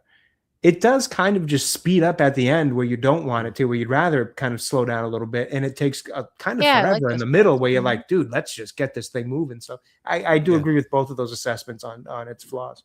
Well, one thing I will say, though, that I forgot to mention, I was going to say the soundtrack. I think the soundtrack is great in this movie. That 70s soul music, really spot on, even to the point where he gets out of jail in the 90s and it cuts straight to 90s hip hop.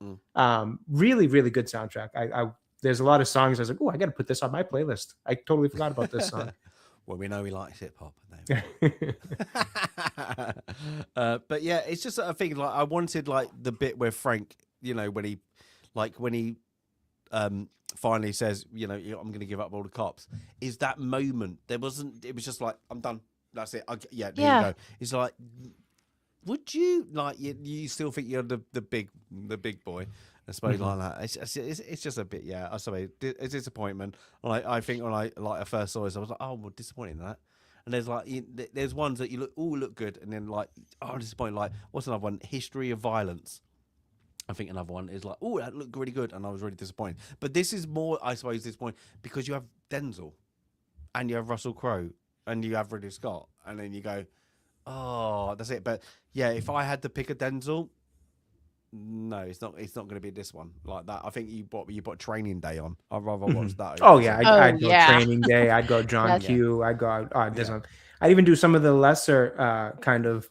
I mean, I don't want to say lesser because they are still well regarded, but like in terms of this was like a big movie. Ridley Scott, Russell Crowe, but even some of his ones like Man on Fire and Out of Time, like some of those kind of random action ones he did in the early 2000s. I'd probably watch. Book of Eli. I'd probably watch again before this one. So there's a lot of his I'd watch again before this. There you go. But yeah, it's things. But does everybody remember what is the other? And I think it's on the Will. The other, and I did it. Do you remember what I told you? No, the other Russell Crowe, Denzel Washington movie, and it was the first movie from I think Romper Stomper that came on. Oh, it's so random. If you get this, I think I put it in the wheel because I was like, it's so random. No, I don't remember. No, Virtuosity. It's called. And never heard of it. Yeah, I don't think I've heard of it. I said before, when Russell Crowe, he is an AI entity, and then he gets they create an actual body in real life for him, and then Denzel is the cop that goes after him, like the AI system. No, I have no idea. Never heard of it. Weird. It's so weird, and it's so weird because Russell Crowe, it's his first American movie, and he's so Australian in it. He's so Australian still, and he's like, he's trying to do this American accent, and then he just like twinks like this Australian accent. It's so funny. I've never heard of that one.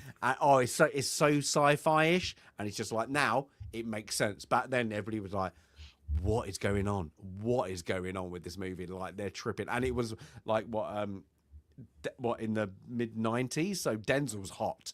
And he made this movie, and everyone's like, "What have you just done?" And I was like, he must have got like bought out for it, but it's good. But yes, a very well one. But Jay, we didn't go. We haven't asked. What was before I get the trailer up? What was your score for Little Voice?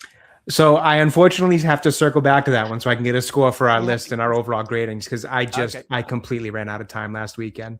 It just did not fit the schedule. It's a 90-minute movie. Yeah, so that'll be a nice change of pace. But I am really fast. Yeah, I am gonna watch it so that I can, because I know we like to keep all our scores for every checking in on all our rankings and stuff. So I will watch it and give you guys a score next week then. Yes. Now before we go to the trailer, we've had a very sad week this week. Yes, God, unfortunately. So, literally everybody was going, weren't they? I'd like to just share a few words. As my girlfriend said, dropping like flies. Dropping like flies. But I also had a conversation with my kids about, as we get older, because they were like, "My God, Mom, is it really like, does it come in threes? And why are there so many?" And I said, as you get older and you know more and more people in your life, the funnel, right, of people at the top who are older than you gets bigger and bigger. So every day there tends to feel like there's more and more. But dear Dolly, what an amazing human. I don't have to even say what a beautiful soul. And I didn't realize her, sorry, can I just say, I didn't realize her real name was Rebecca. Dolly Rebecca Parton. Yeah. Yeah. And just a beautiful soul. But this is film club, not music club. But we have some film roles here represented. 9 to 5. Dolly's landmark 9 to 5, which was kind of an anthem, in the song 9 to 5, an anthem for working women everywhere. And then after 9 to 5, the best little whorehouse in Texas. That's the photo beneath her at the typewriter. And that was with Burt Reynolds.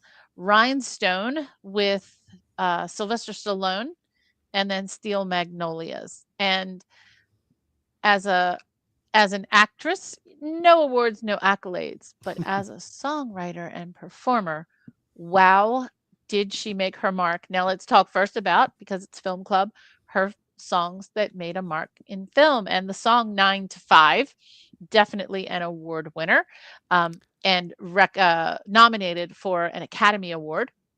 Whitney Houston's Bodyguard film. Hang on, shush. We're not there yet. Come on. I thought we were doing quizzes. I thought you were doing 9 to 5.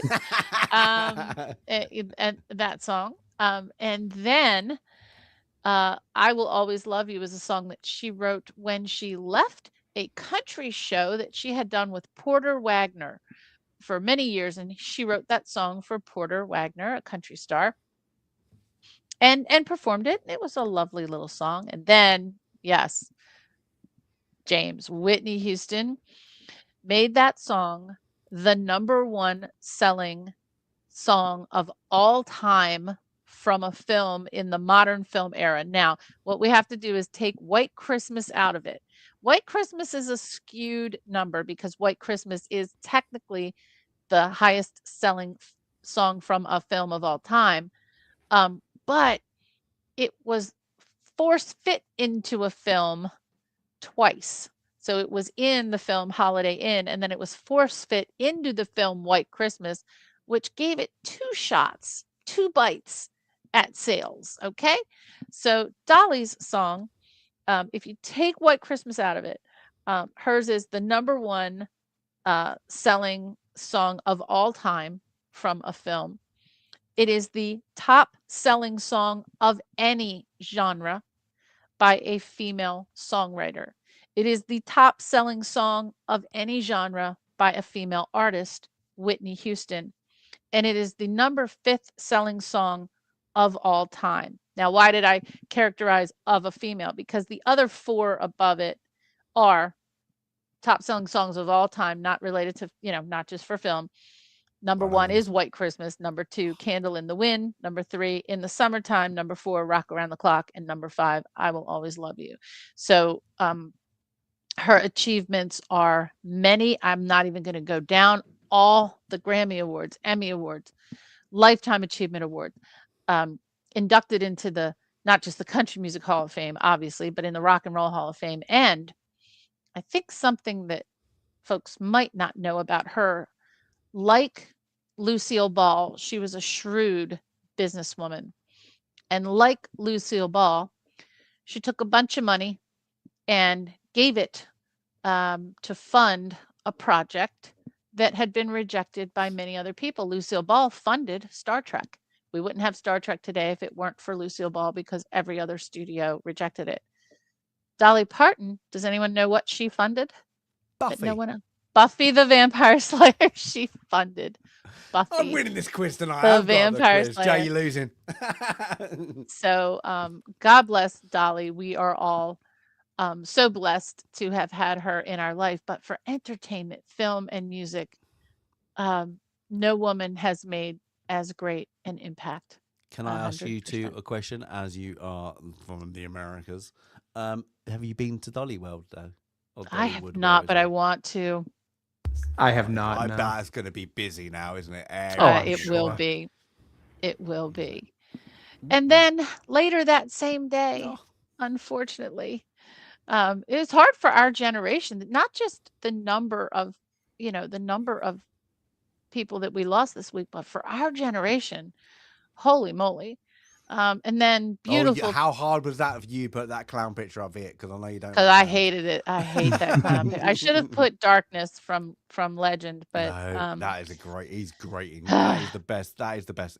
But I also want to say, hey, I don't think many people knew of his stage career. So before I talk about his film career, I was shocked to learn that Tim Curry was the original Amadeus on Broadway. Before it became a film, the original Wolfgang Mozart Amadeus in the stage play Amadeus was Tim Curry.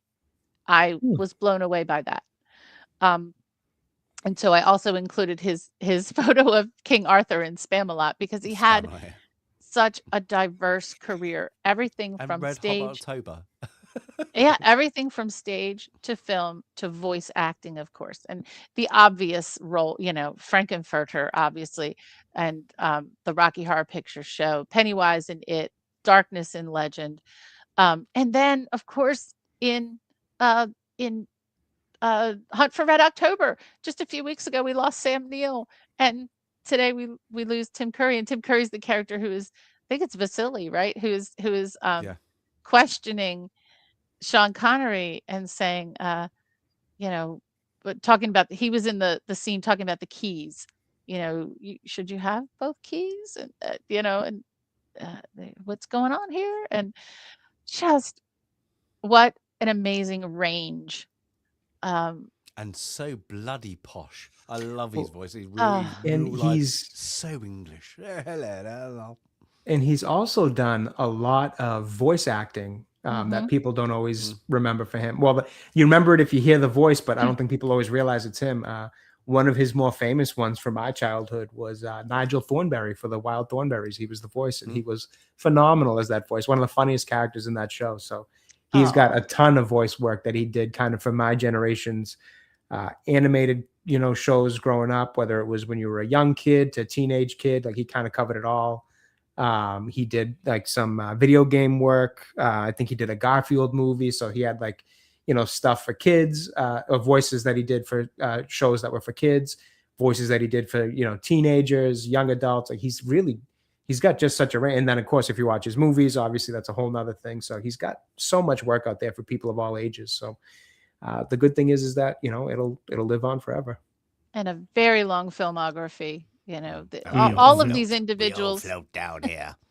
have stop with that. Oh, that was awful. It was Now, if terrible. that's the worst thing, if that was not a series, that would have gone on the list, that version. But it's not a movie; it's a two-part It's a TV television series. series. So you're lucky. You are lucky because it's absolutely horrid, and I don't like watching it. But what a performance by him! What a performance! And then, speaking of voice acting, Yeah, another one. the greatest fictional leader for me. Next, yeah, I couldn't come close to doing his voice. It's so amazing. Next to Gandalf, the greatest fictional leader ever created for me is Optimus Prime. I grew up, I've told you all both this story. You know, my brother would buy G.I. Joes, I would buy Transformer comic books. And so that voice was the voice of, you know, leadership for me. Obviously, he did a lot of other work, including Eeyore and the Predator, as well as King Kong. I don't know what voice. What did Kong have a voice? I don't remember in the King Kong movie that Andy Serkis mocapped, but he was a voice in that.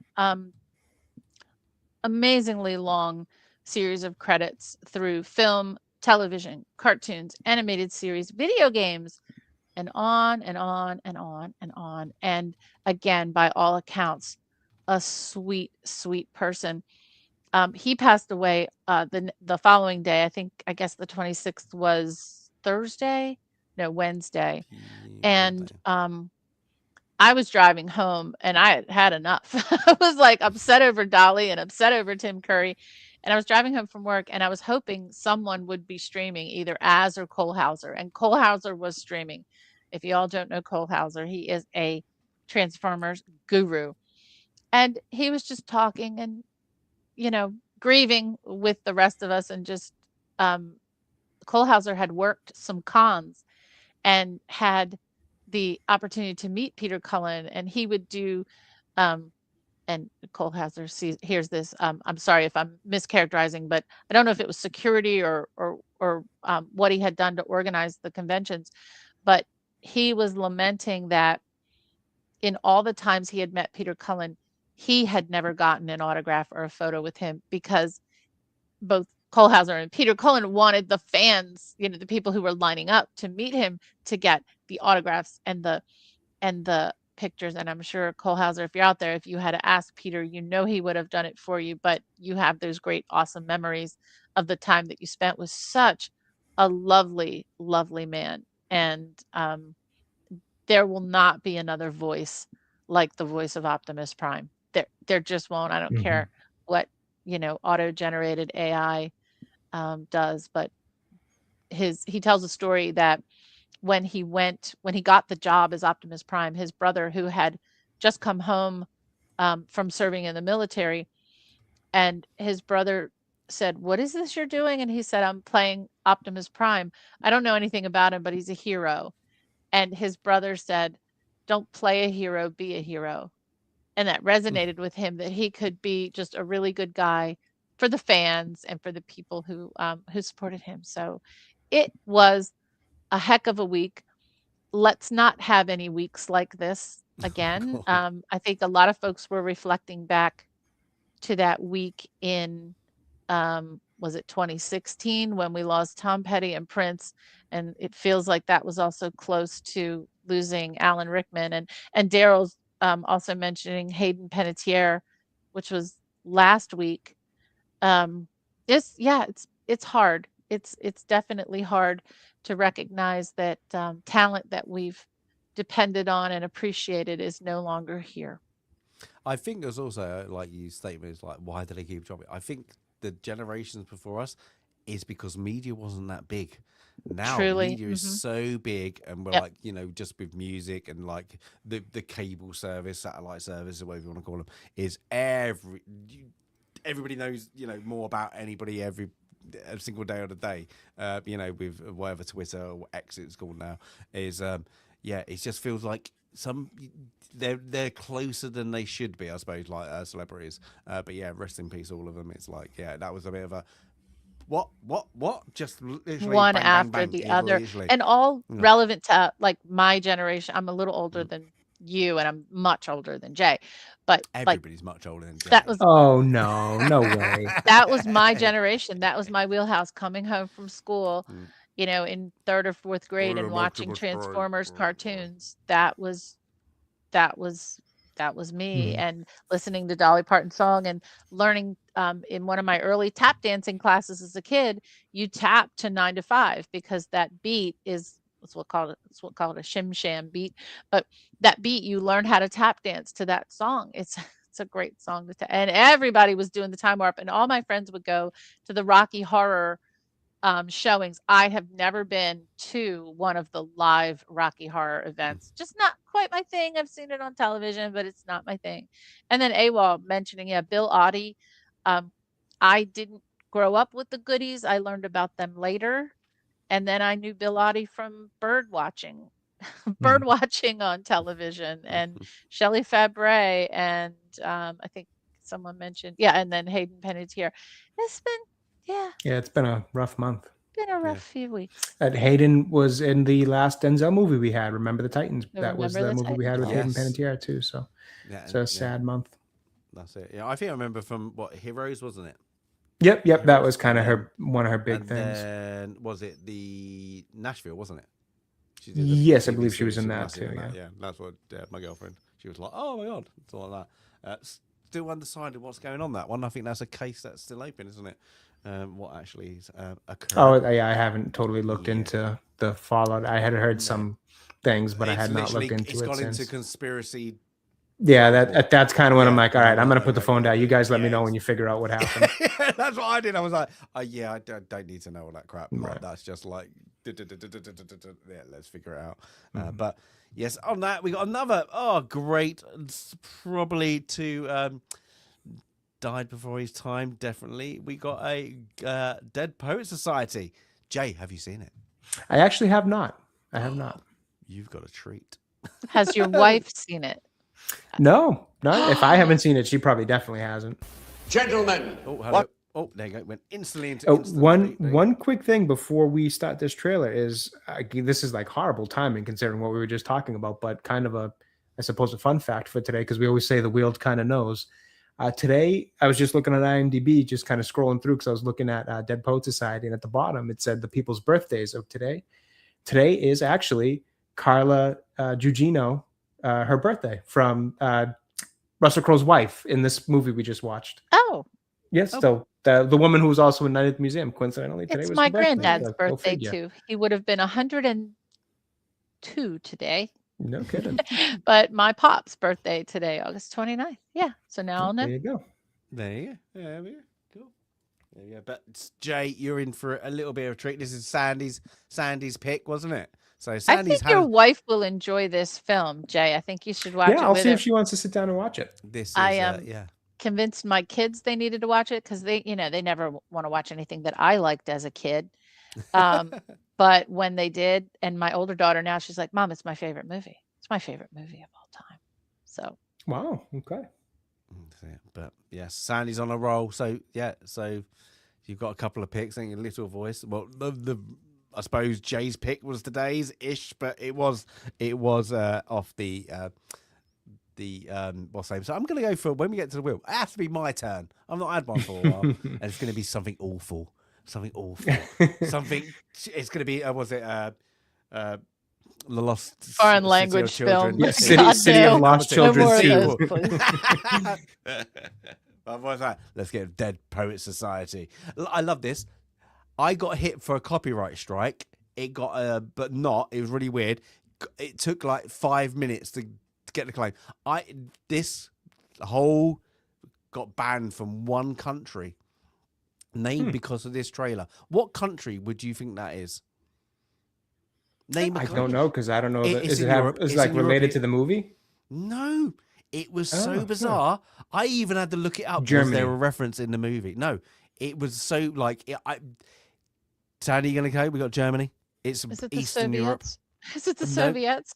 No, we're not the Soviets. They're not country anymore, Sandy. Come on. I know. During the time of this film, they were.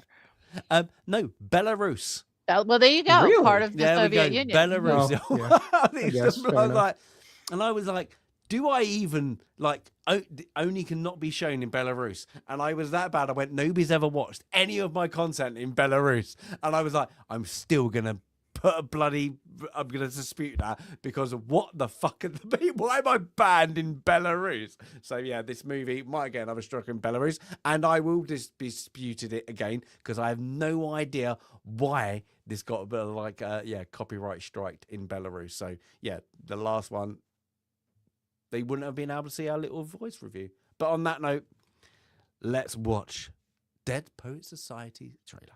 Gentlemen, what are the 4 pillars? Tradition, honor, discipline, excellence. Manners up. Welton Academy for Boys, a breeding ground for the future leaders of America. An institution dedicated to achievement, virtue, and conformity. A school whose rigid standards are upheld by every single teacher, except one. Come on, Mr. Overstreet, you twerp. Mr. Anderson, are you a man or an amoeba? Language was developed for one endeavor, and that is... To communicate. No! To woo women. Mr. Keating. Some people like to rock, some people like to roll, but moving and a groove is gonna satisfy my soul. Let's have a party. Touchstone Pictures presents Robin Williams as John Keating, teacher, Well, is this a dagger I see before me? philosopher, I like Byron. I give him a 42, but I can't dance to it. orator, Oh, Titus, bring your friend hither. and founder of the Dead Poets Society. A bunch of guys sitting around reading poetry. No! Ding! Thank you for playing anyway. What was the Dead Poets Society? The dead poets were dedicated to sucking the marrow out of life. Spirits soared, women swooned, and gods were created. Not a bad way to spend an evening, eh? I hereby reconvene the Dead Poets Society. To strive. To seek. To find. Gotta do more. Gotta be more.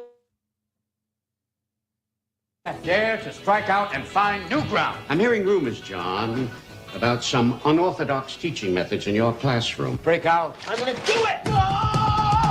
John Keating. He began by teaching English. Now, he's changing lives. I got the part! Tear out the entire introduction. Who put you up to it? Was it this new man, this, Mr. Keating? Are we just playing around out here? Or do we mean what we say? Tradition, honor, discipline. Rip, shred, tear. What is this Dead Poet Society? I want names. This is a battle, a war. The casualties could be your hearts and souls. For the first time in my whole life, I know what I want to do. Medicine, law, business, engineering. These are noble pursuits. Poetry, romance, love. These are what we stay alive for. That's beautiful. Sit down, Mr. Anderson. Sit down. What the hell is going on here? Seize the day. Touchstone Pictures presents Robin Williams as John Keating. He was the inspiration that made their lives extraordinary. Dead Poets Society. Woo! Oh, I'm excited. Yeah, I'm excited for Jay as well. You know, Yeah, I'm really interested in what that's one that I've. I miss Robin Williams. Well, I yeah, do well miss that too, but that's one in his filmography that I've never gotten around to, so I'm happy to watch it. I've not watched that for years, and it's one of those ones like, why haven't I? So yeah. All right, let's do a couple of shuffles. Your It has to be girlfriend me. is a big Robin Williams fan, isn't she? Oh, Jay cried. Yeah. Yeah, I'll never Right. forget. I was won't in let me California at the time, literally just off the Hollywood Walk of Fame in my in our hotel room when I got the message. When I got the tweet that came kind of across my feed, and I was like, "Oh my god, guys!" There's a few of us went on the trip. I was like, "Guys, Robin Williams just died." I'll just never forget that moment. It was one of those ones that kind of, for whatever reason, you always remember exactly where you were. Yeah, that was one. Oh, what? Yeah, laughter gone. The laughter gone. But on that, let's have a bright night. Let's say this is going to be Film Club 95. Dum dum. No, that's fine. Nope, 95. 96. So This that's- will be yeah, Dead Poets 96. 96, so we're getting to 100. We're getting there. We're getting there. And I guarantee 100 is going to be a shocker. It's going to be something really bad. Oh, It's going to be either mine or Sandy's "I Hate It" film or something. Yeah, it could be. Or you've still got your wife's pick. Oh, I do. that's Yeah. right. Yeah, so You get know ready what for it is. Sleeping with the Yeah. Oh no, not Sleeping with the Enemy. Behind Enemy Line. What's the now I Yeah, always get Sleeping with confused. the Sleeping Enemy. with the Enemy, right? That's the Julia Roberts Yeah. one. The enemy. Yeah, Sleeping that's with the one. I always get yeah. confused. We have to look at that. So yeah, we got some fun, but we could have some really bad ones on the. It could be a wild card on that one. But still, there we go. Kung Fu Hustler. We need a Kung Fu. We haven't got that. It could. Oh, that would be a good 100 club, Sandy. Crouching Tiger, Hidden Dragon. Yep. Yeah, that would be a great one. There we go. But let's. No, I'm gonna hope it's me. I don't feel like I've had one for a little while. I hope it's you as well. There you go. I don't think I've had a really. Yeah, I'd have to look. I can't remember what the last few have been. Let's have look. We had in order. So I thought Little Voice was mine, but Sandy said she put it on first. So we had. Let's go on. Let's have a look. Let's see when's the last time. So we had Jojo Rabbit, yours. Ring, yours. Then the Odyssey, Troy. So that's it. All Quiet on the Western Front. Me and Sandy kind of joint there. Another tie, Waking Up yeah. for Dead. Yeah. Waking Dead That was Divine. me. Death of Stalin was me. Trading Places. That was probably mine. That was yours? May. Okay. Wow. That's a long time That was ago. May? Summer flew by.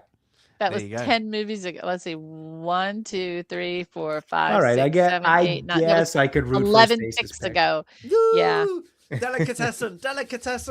Okay, Let's never have mind. We have something. No, I've actually never seen Delicatessen. I have no Oh idea. I my haven't God. either.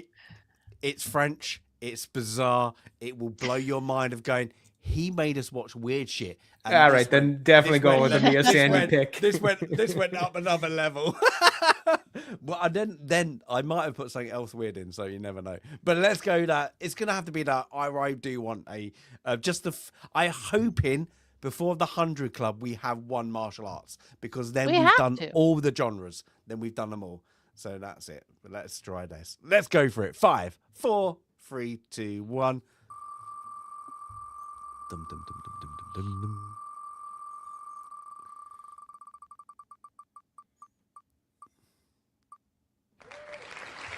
Wow, that's a good one.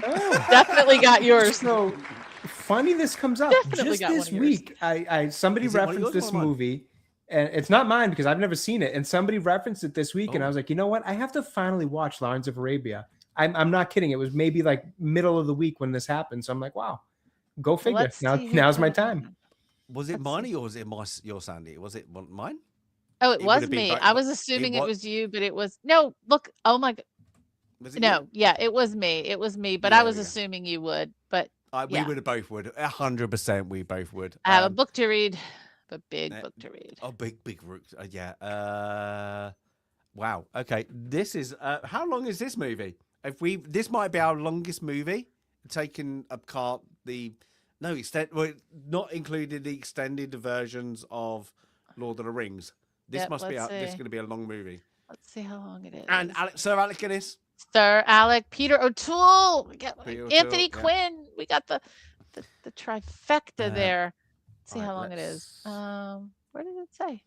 Let me find a good trailer one, because I know they read the. Okay, everybody, have a Pepsi.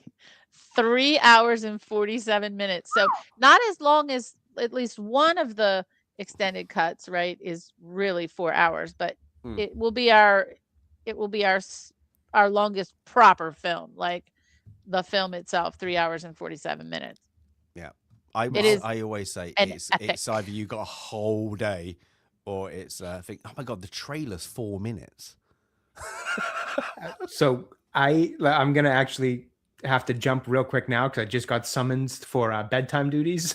So I will jump. I'll catch the trailer afterwards, and then I'll link back Have up with a you guys great on one, but we Discord. got- But yeah. I do Bye, have Jay. to jump, I guess, Let's before we find a hop good- into this long. I thought I was gonna have time for gonna the trailer, but apparently not. I'm gonna find a shorter trailer, but the original one was 4 minutes 44 Oh seconds. God. I was like, that's All a right, well- trailer. On that note, I will catch up with you guys in chat and Have to a great chat one. itself. Thank you guys for being here. Have a great one, Jay. Bye-bye. Yep, take care, guys. There you go.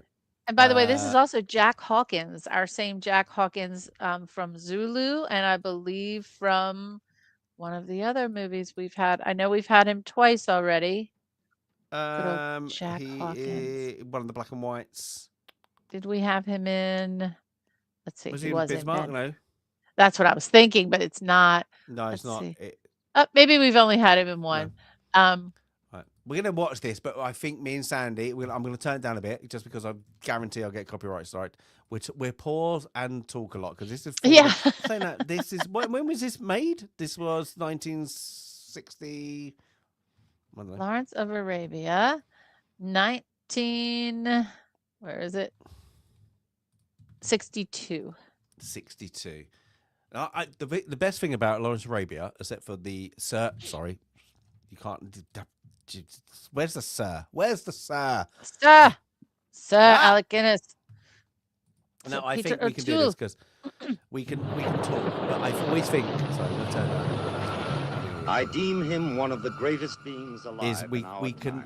It's the beauty of this as well. It is the beauty. It is an epic. Look at His that. His name will live in history. Watch it on the big screen. It will live in the annals of war. Oh, it will live in the legends of Arabia. Turn off the lights. Who is he? Oh, what? The best thing is I'm watching these parts because I remember how good these scenes are. What is your name? My name is for my friends. He's a badass. None of my friends is a murderer. How big is this book? I don't know. Let's see. How long is the book? It's 7 pillars. And it is... Come on, man! How Turn it down, Richard. many For over a quarter pages? of a century, controversy has raged around the name of T.E. Lawrence. No man of our time has drawn upon himself so much praise heavens. and so much criticism. Well, is it a good couple of weeks? Is it over 600 or under? It's 780 pages. So I'm going to have to start now. But let's see who's narrating a good audio version, though. There's got to be a few now. Got to be some good ones. Maybe I can get a Kenneth Branagh. Oh man, I love his narration. Oh, you would have thought so, wouldn't you? I do love that. I'm going to pause it there. I love when a movie, like when you're watching a great old movie, they have to tell you what it was shot in. And we're watching a Panavision and we're Technicolor. With Technicolor and and you understand why, because it is well shot. Like that. Well, I think this is probably going to be your longest also notes, isn't it? Because of how many nominations it's got, at least. Oh my God, it's going to be 2 pages of notes. Yeah. But I would like to hear his opinion. He's Damn it, Lawrence! Who do you take your orders from? The Lord Faisal. great In Faisal's tent. Arab known as Sir Guinness. Don't even get started. Never watched Passage to India then? Passive India when he played in India. In his own lifetime. He was the most extraordinary. You know what? I'm not seeing any good. Narrators for the 7 Pillars of Wisdom. He was a poet. Now, we're going to have to talk about the music as well. We're going to have to talk about. I mean, it got awards for everything. You know, the score. We'll have to see who is the They hope to gain the who wrote the score. I love Ejiofor. They're going to get it, Mr. Bentley. That kind of. I'm going to give it to them. So, it won 7 Oscars. Best Picture, of course. Peter O'Toole for Best Actor. Omar Sharif, Best Supporting. We have to also add. We have to do this. How many people?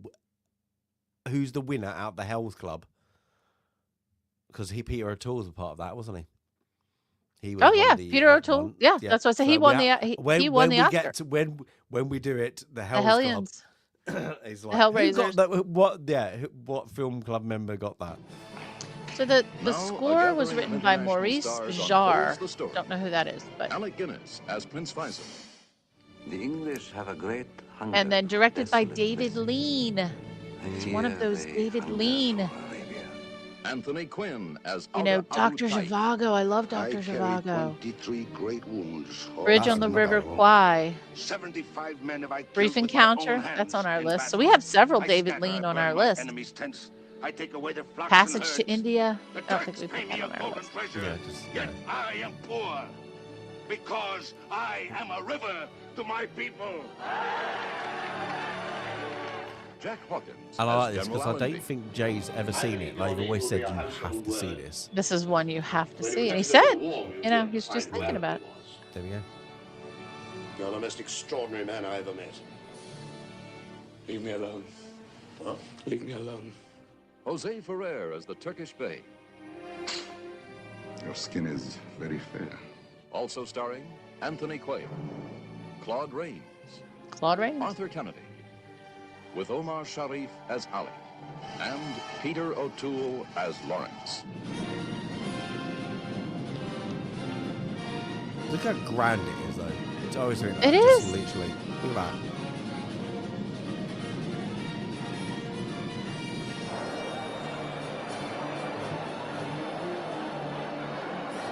Well, so I will let you have Lawrence Arabia, Sandy, if I do get my pick. I'm sure you would have put it on there too. I might have definitely. done. If you didn't beat me to it, Yeah, I I beat you. Just beat you to it.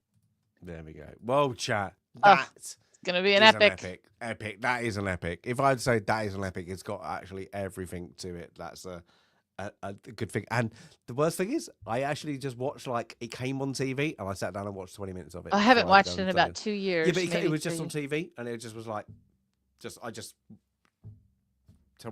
I'd do something. Just watch 20 minutes. Just what? Then I'm off. That's it. So yeah, I've watched that multiple times. That's even though it is a long. How long is it? What do you say? 3 hours. 3 hours and 47 minutes.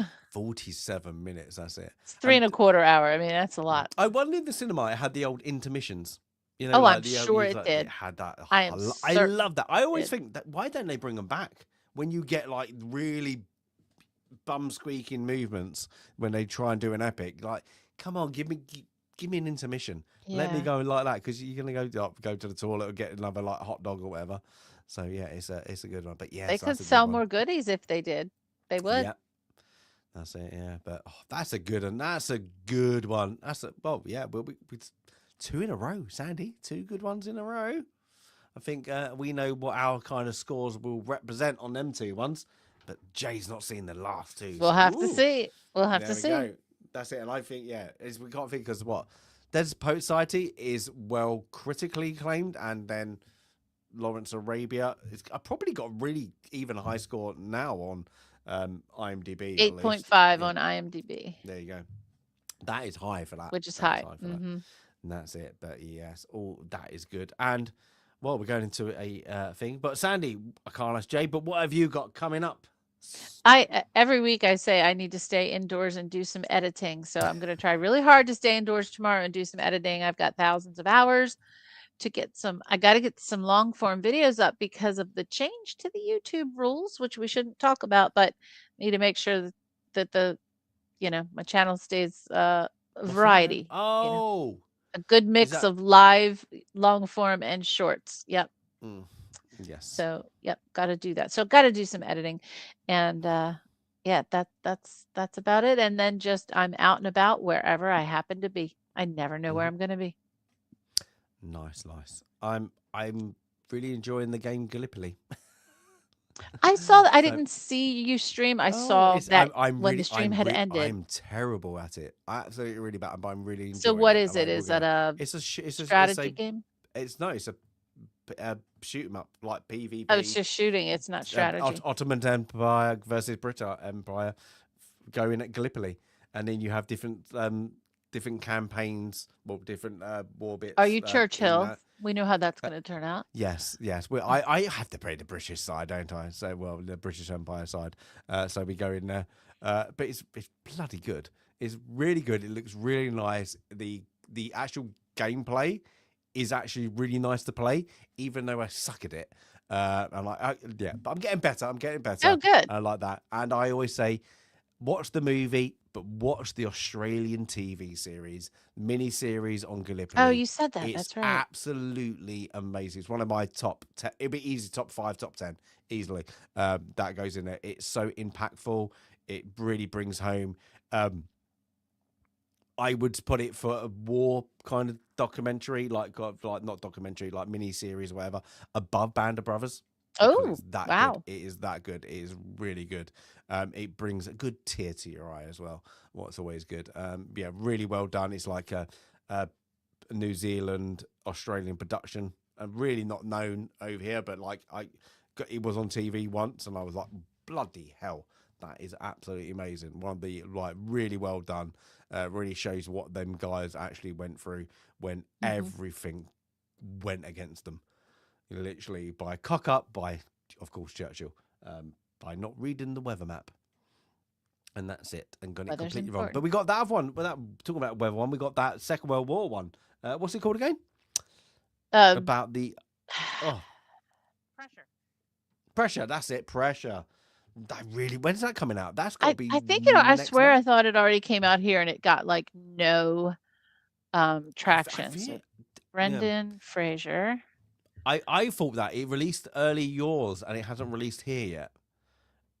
It released. Because I want to go cinema to see that. And then I sent you the other war one about... Yeah, it released on May 29th and got a very, very tiny release, and now it's streaming on Peacock. Oh. How bizarre. But it's been released in cinema, I think, in September, yeah. Yeah. And that's it. And next to, then we get Charles de Gaulle one. Well, it got a 7.3 IMDb and an 86% on Rotten Tomatoes. So it's getting great reviews. So people like it. It just got a weird, release? Like early Yeah, release, I don't know why. Probably limited? They think Americans are too dumb to enjoy but you have Brendan Fraser, didn't you? You have that, but yeah, it's Brendan Fraser playing Eisenhower. Oh my God, he looks like Eisenhower. You got Andrew Scott, and then you got Damian Lewis playing Monty. It's Damian Lewis. And it just looks like a good old war drama one, like that kind of thing. Yeah, it looked good, and I don't mind the Charles de Gaulle one. I think that's going to be pro him because they love him. But I didn't mind it. It's like part 2, part 1. I was like, give it a go. You know, I like those ones where like you have to go through your French language. But we'll see if it's too pro. It is French production. Yeah, so we have to see that. But got a couple of things, and I still need to go Spider-Man before that. Oh, you have not seen Spider-Man yet? Not Spider-Man. I have not. And did you see, and I said it, is that Uprising? That is hilarious. Andrew Garfield, and I said it, went to the cinema when we saw Odyssey, and I went, that looks really good, Uprising. And I said on this, I don't know what Uprising it is. And I was like, there's so many, them in that time, in England, we don't know what I thought it was going to be the the peasants revolt or whatever, but it's one of them. Something inspired by Robin Hood against. No, it's bizarre. So this is how this whole development. So not blaming you, but blaming the productions of America is because it wasn't going to do. Apparently, the sales in America are awful. So somebody there had edited the whatever things and put in like a story of the beginnings of Robin Hood, so Americans would have an association, be interested.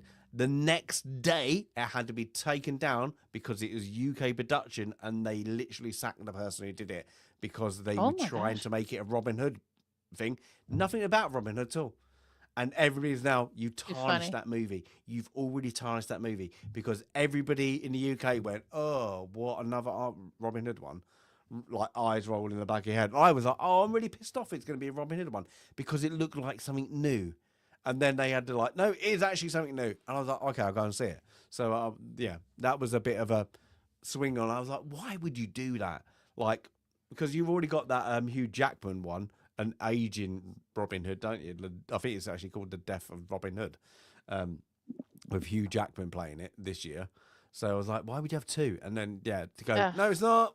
It's like you absolute idiots, like that. And I think that one, it does. I'll go and see that one. I've said to the missus, we're definitely going to go and see that one because it looked different, new, and it looked gritty, so like that, and it looked a good old like historical drama. So I'll put my parts on that.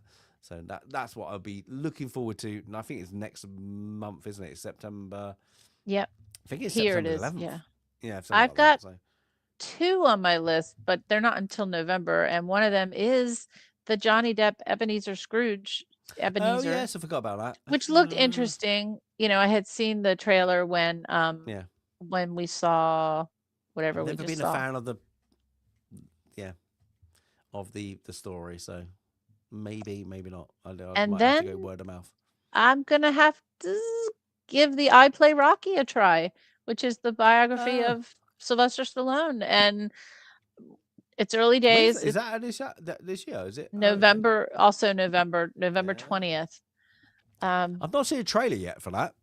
So we're gonna have to see. I haven't seen a trailer, but hearing good buzz. And then there's Hershey, the story of Milton Hershey. If there is a biography that everyone can cheer around for a really, really good person, Milton Hershey was such a great man, and I'm happy to see a biography of him coming out.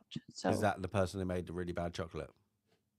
But over here in America, we had to have chocolate that wouldn't melt when you touch it, dude. And so that's why, over there, your chocolate is good, but when you touch it, it melts. So because you're supposed to put it in your mouth, not like tastes like cardboard. It tastes like cardboard. I like a Hershey bar. If I gave you a Hershey bar or a tin of Quality Street, what are you going to go for? Oh, I'd go for the Quality Street. You know that. I like the colors. I like the colors and shapes of the Quality Street. But I do love it. I love a good Hershey bar. But the story of what he created and the philanthropy that came from him and his wife, they created schools and paid for their employees' children's educations generationally, created Hershey Park, which is a great theme park, not too far from me. I can drive there in a day. Was he one? Because I know Cadbury's, they built I can't remember what it's called now. They built a little town for all. Yeah, company town. Yep, the Hershey, Pennsylvania is a company town right next to the cows. Exactly the same.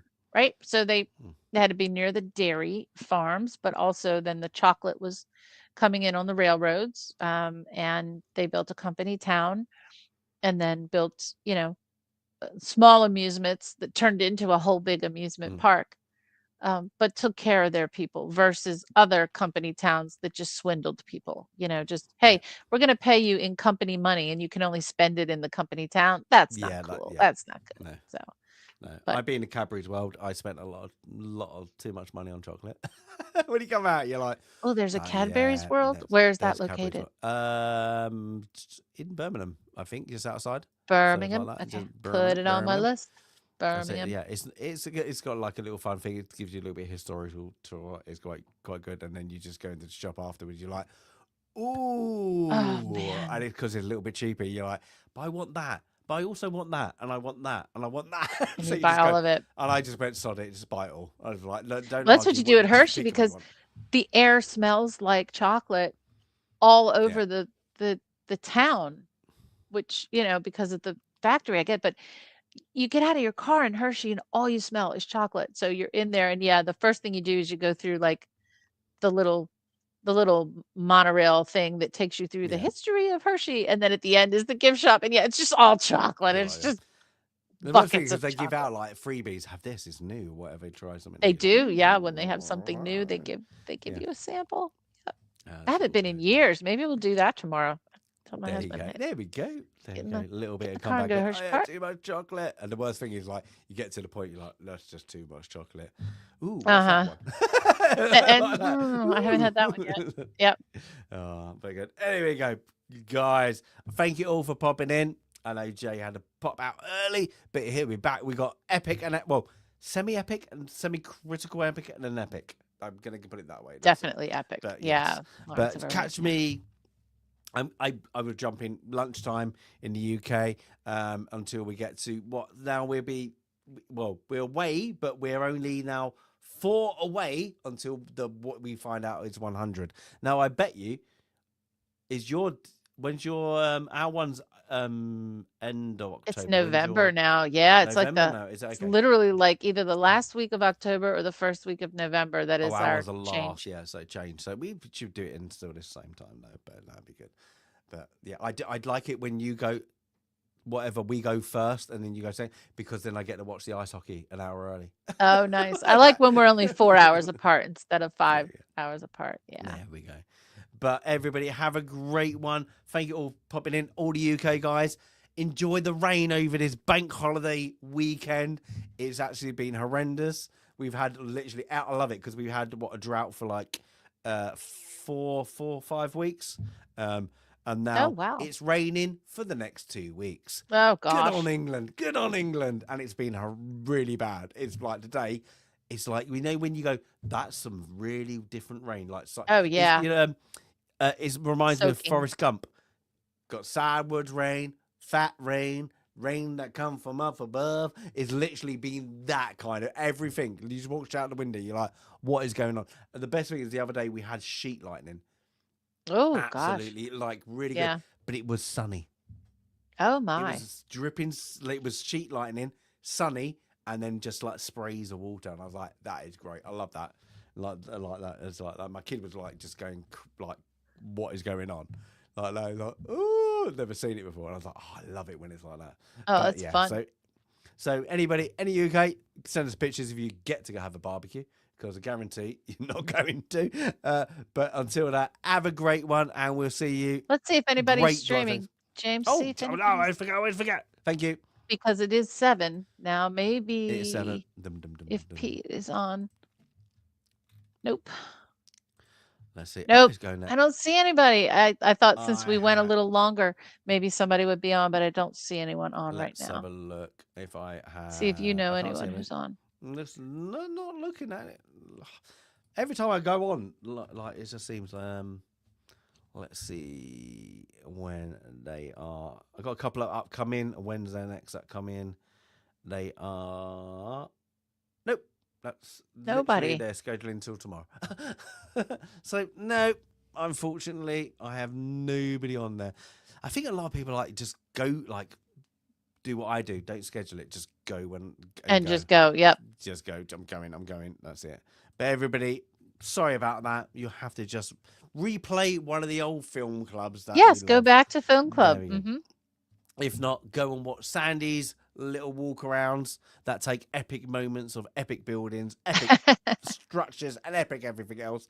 Or Jay's definitely gonna have a Spider-Man or something on his channel. He does. But for now, he does. Yes. Have a great one all, and we will see you in the next film club. Definitely. So for now, bye-bye.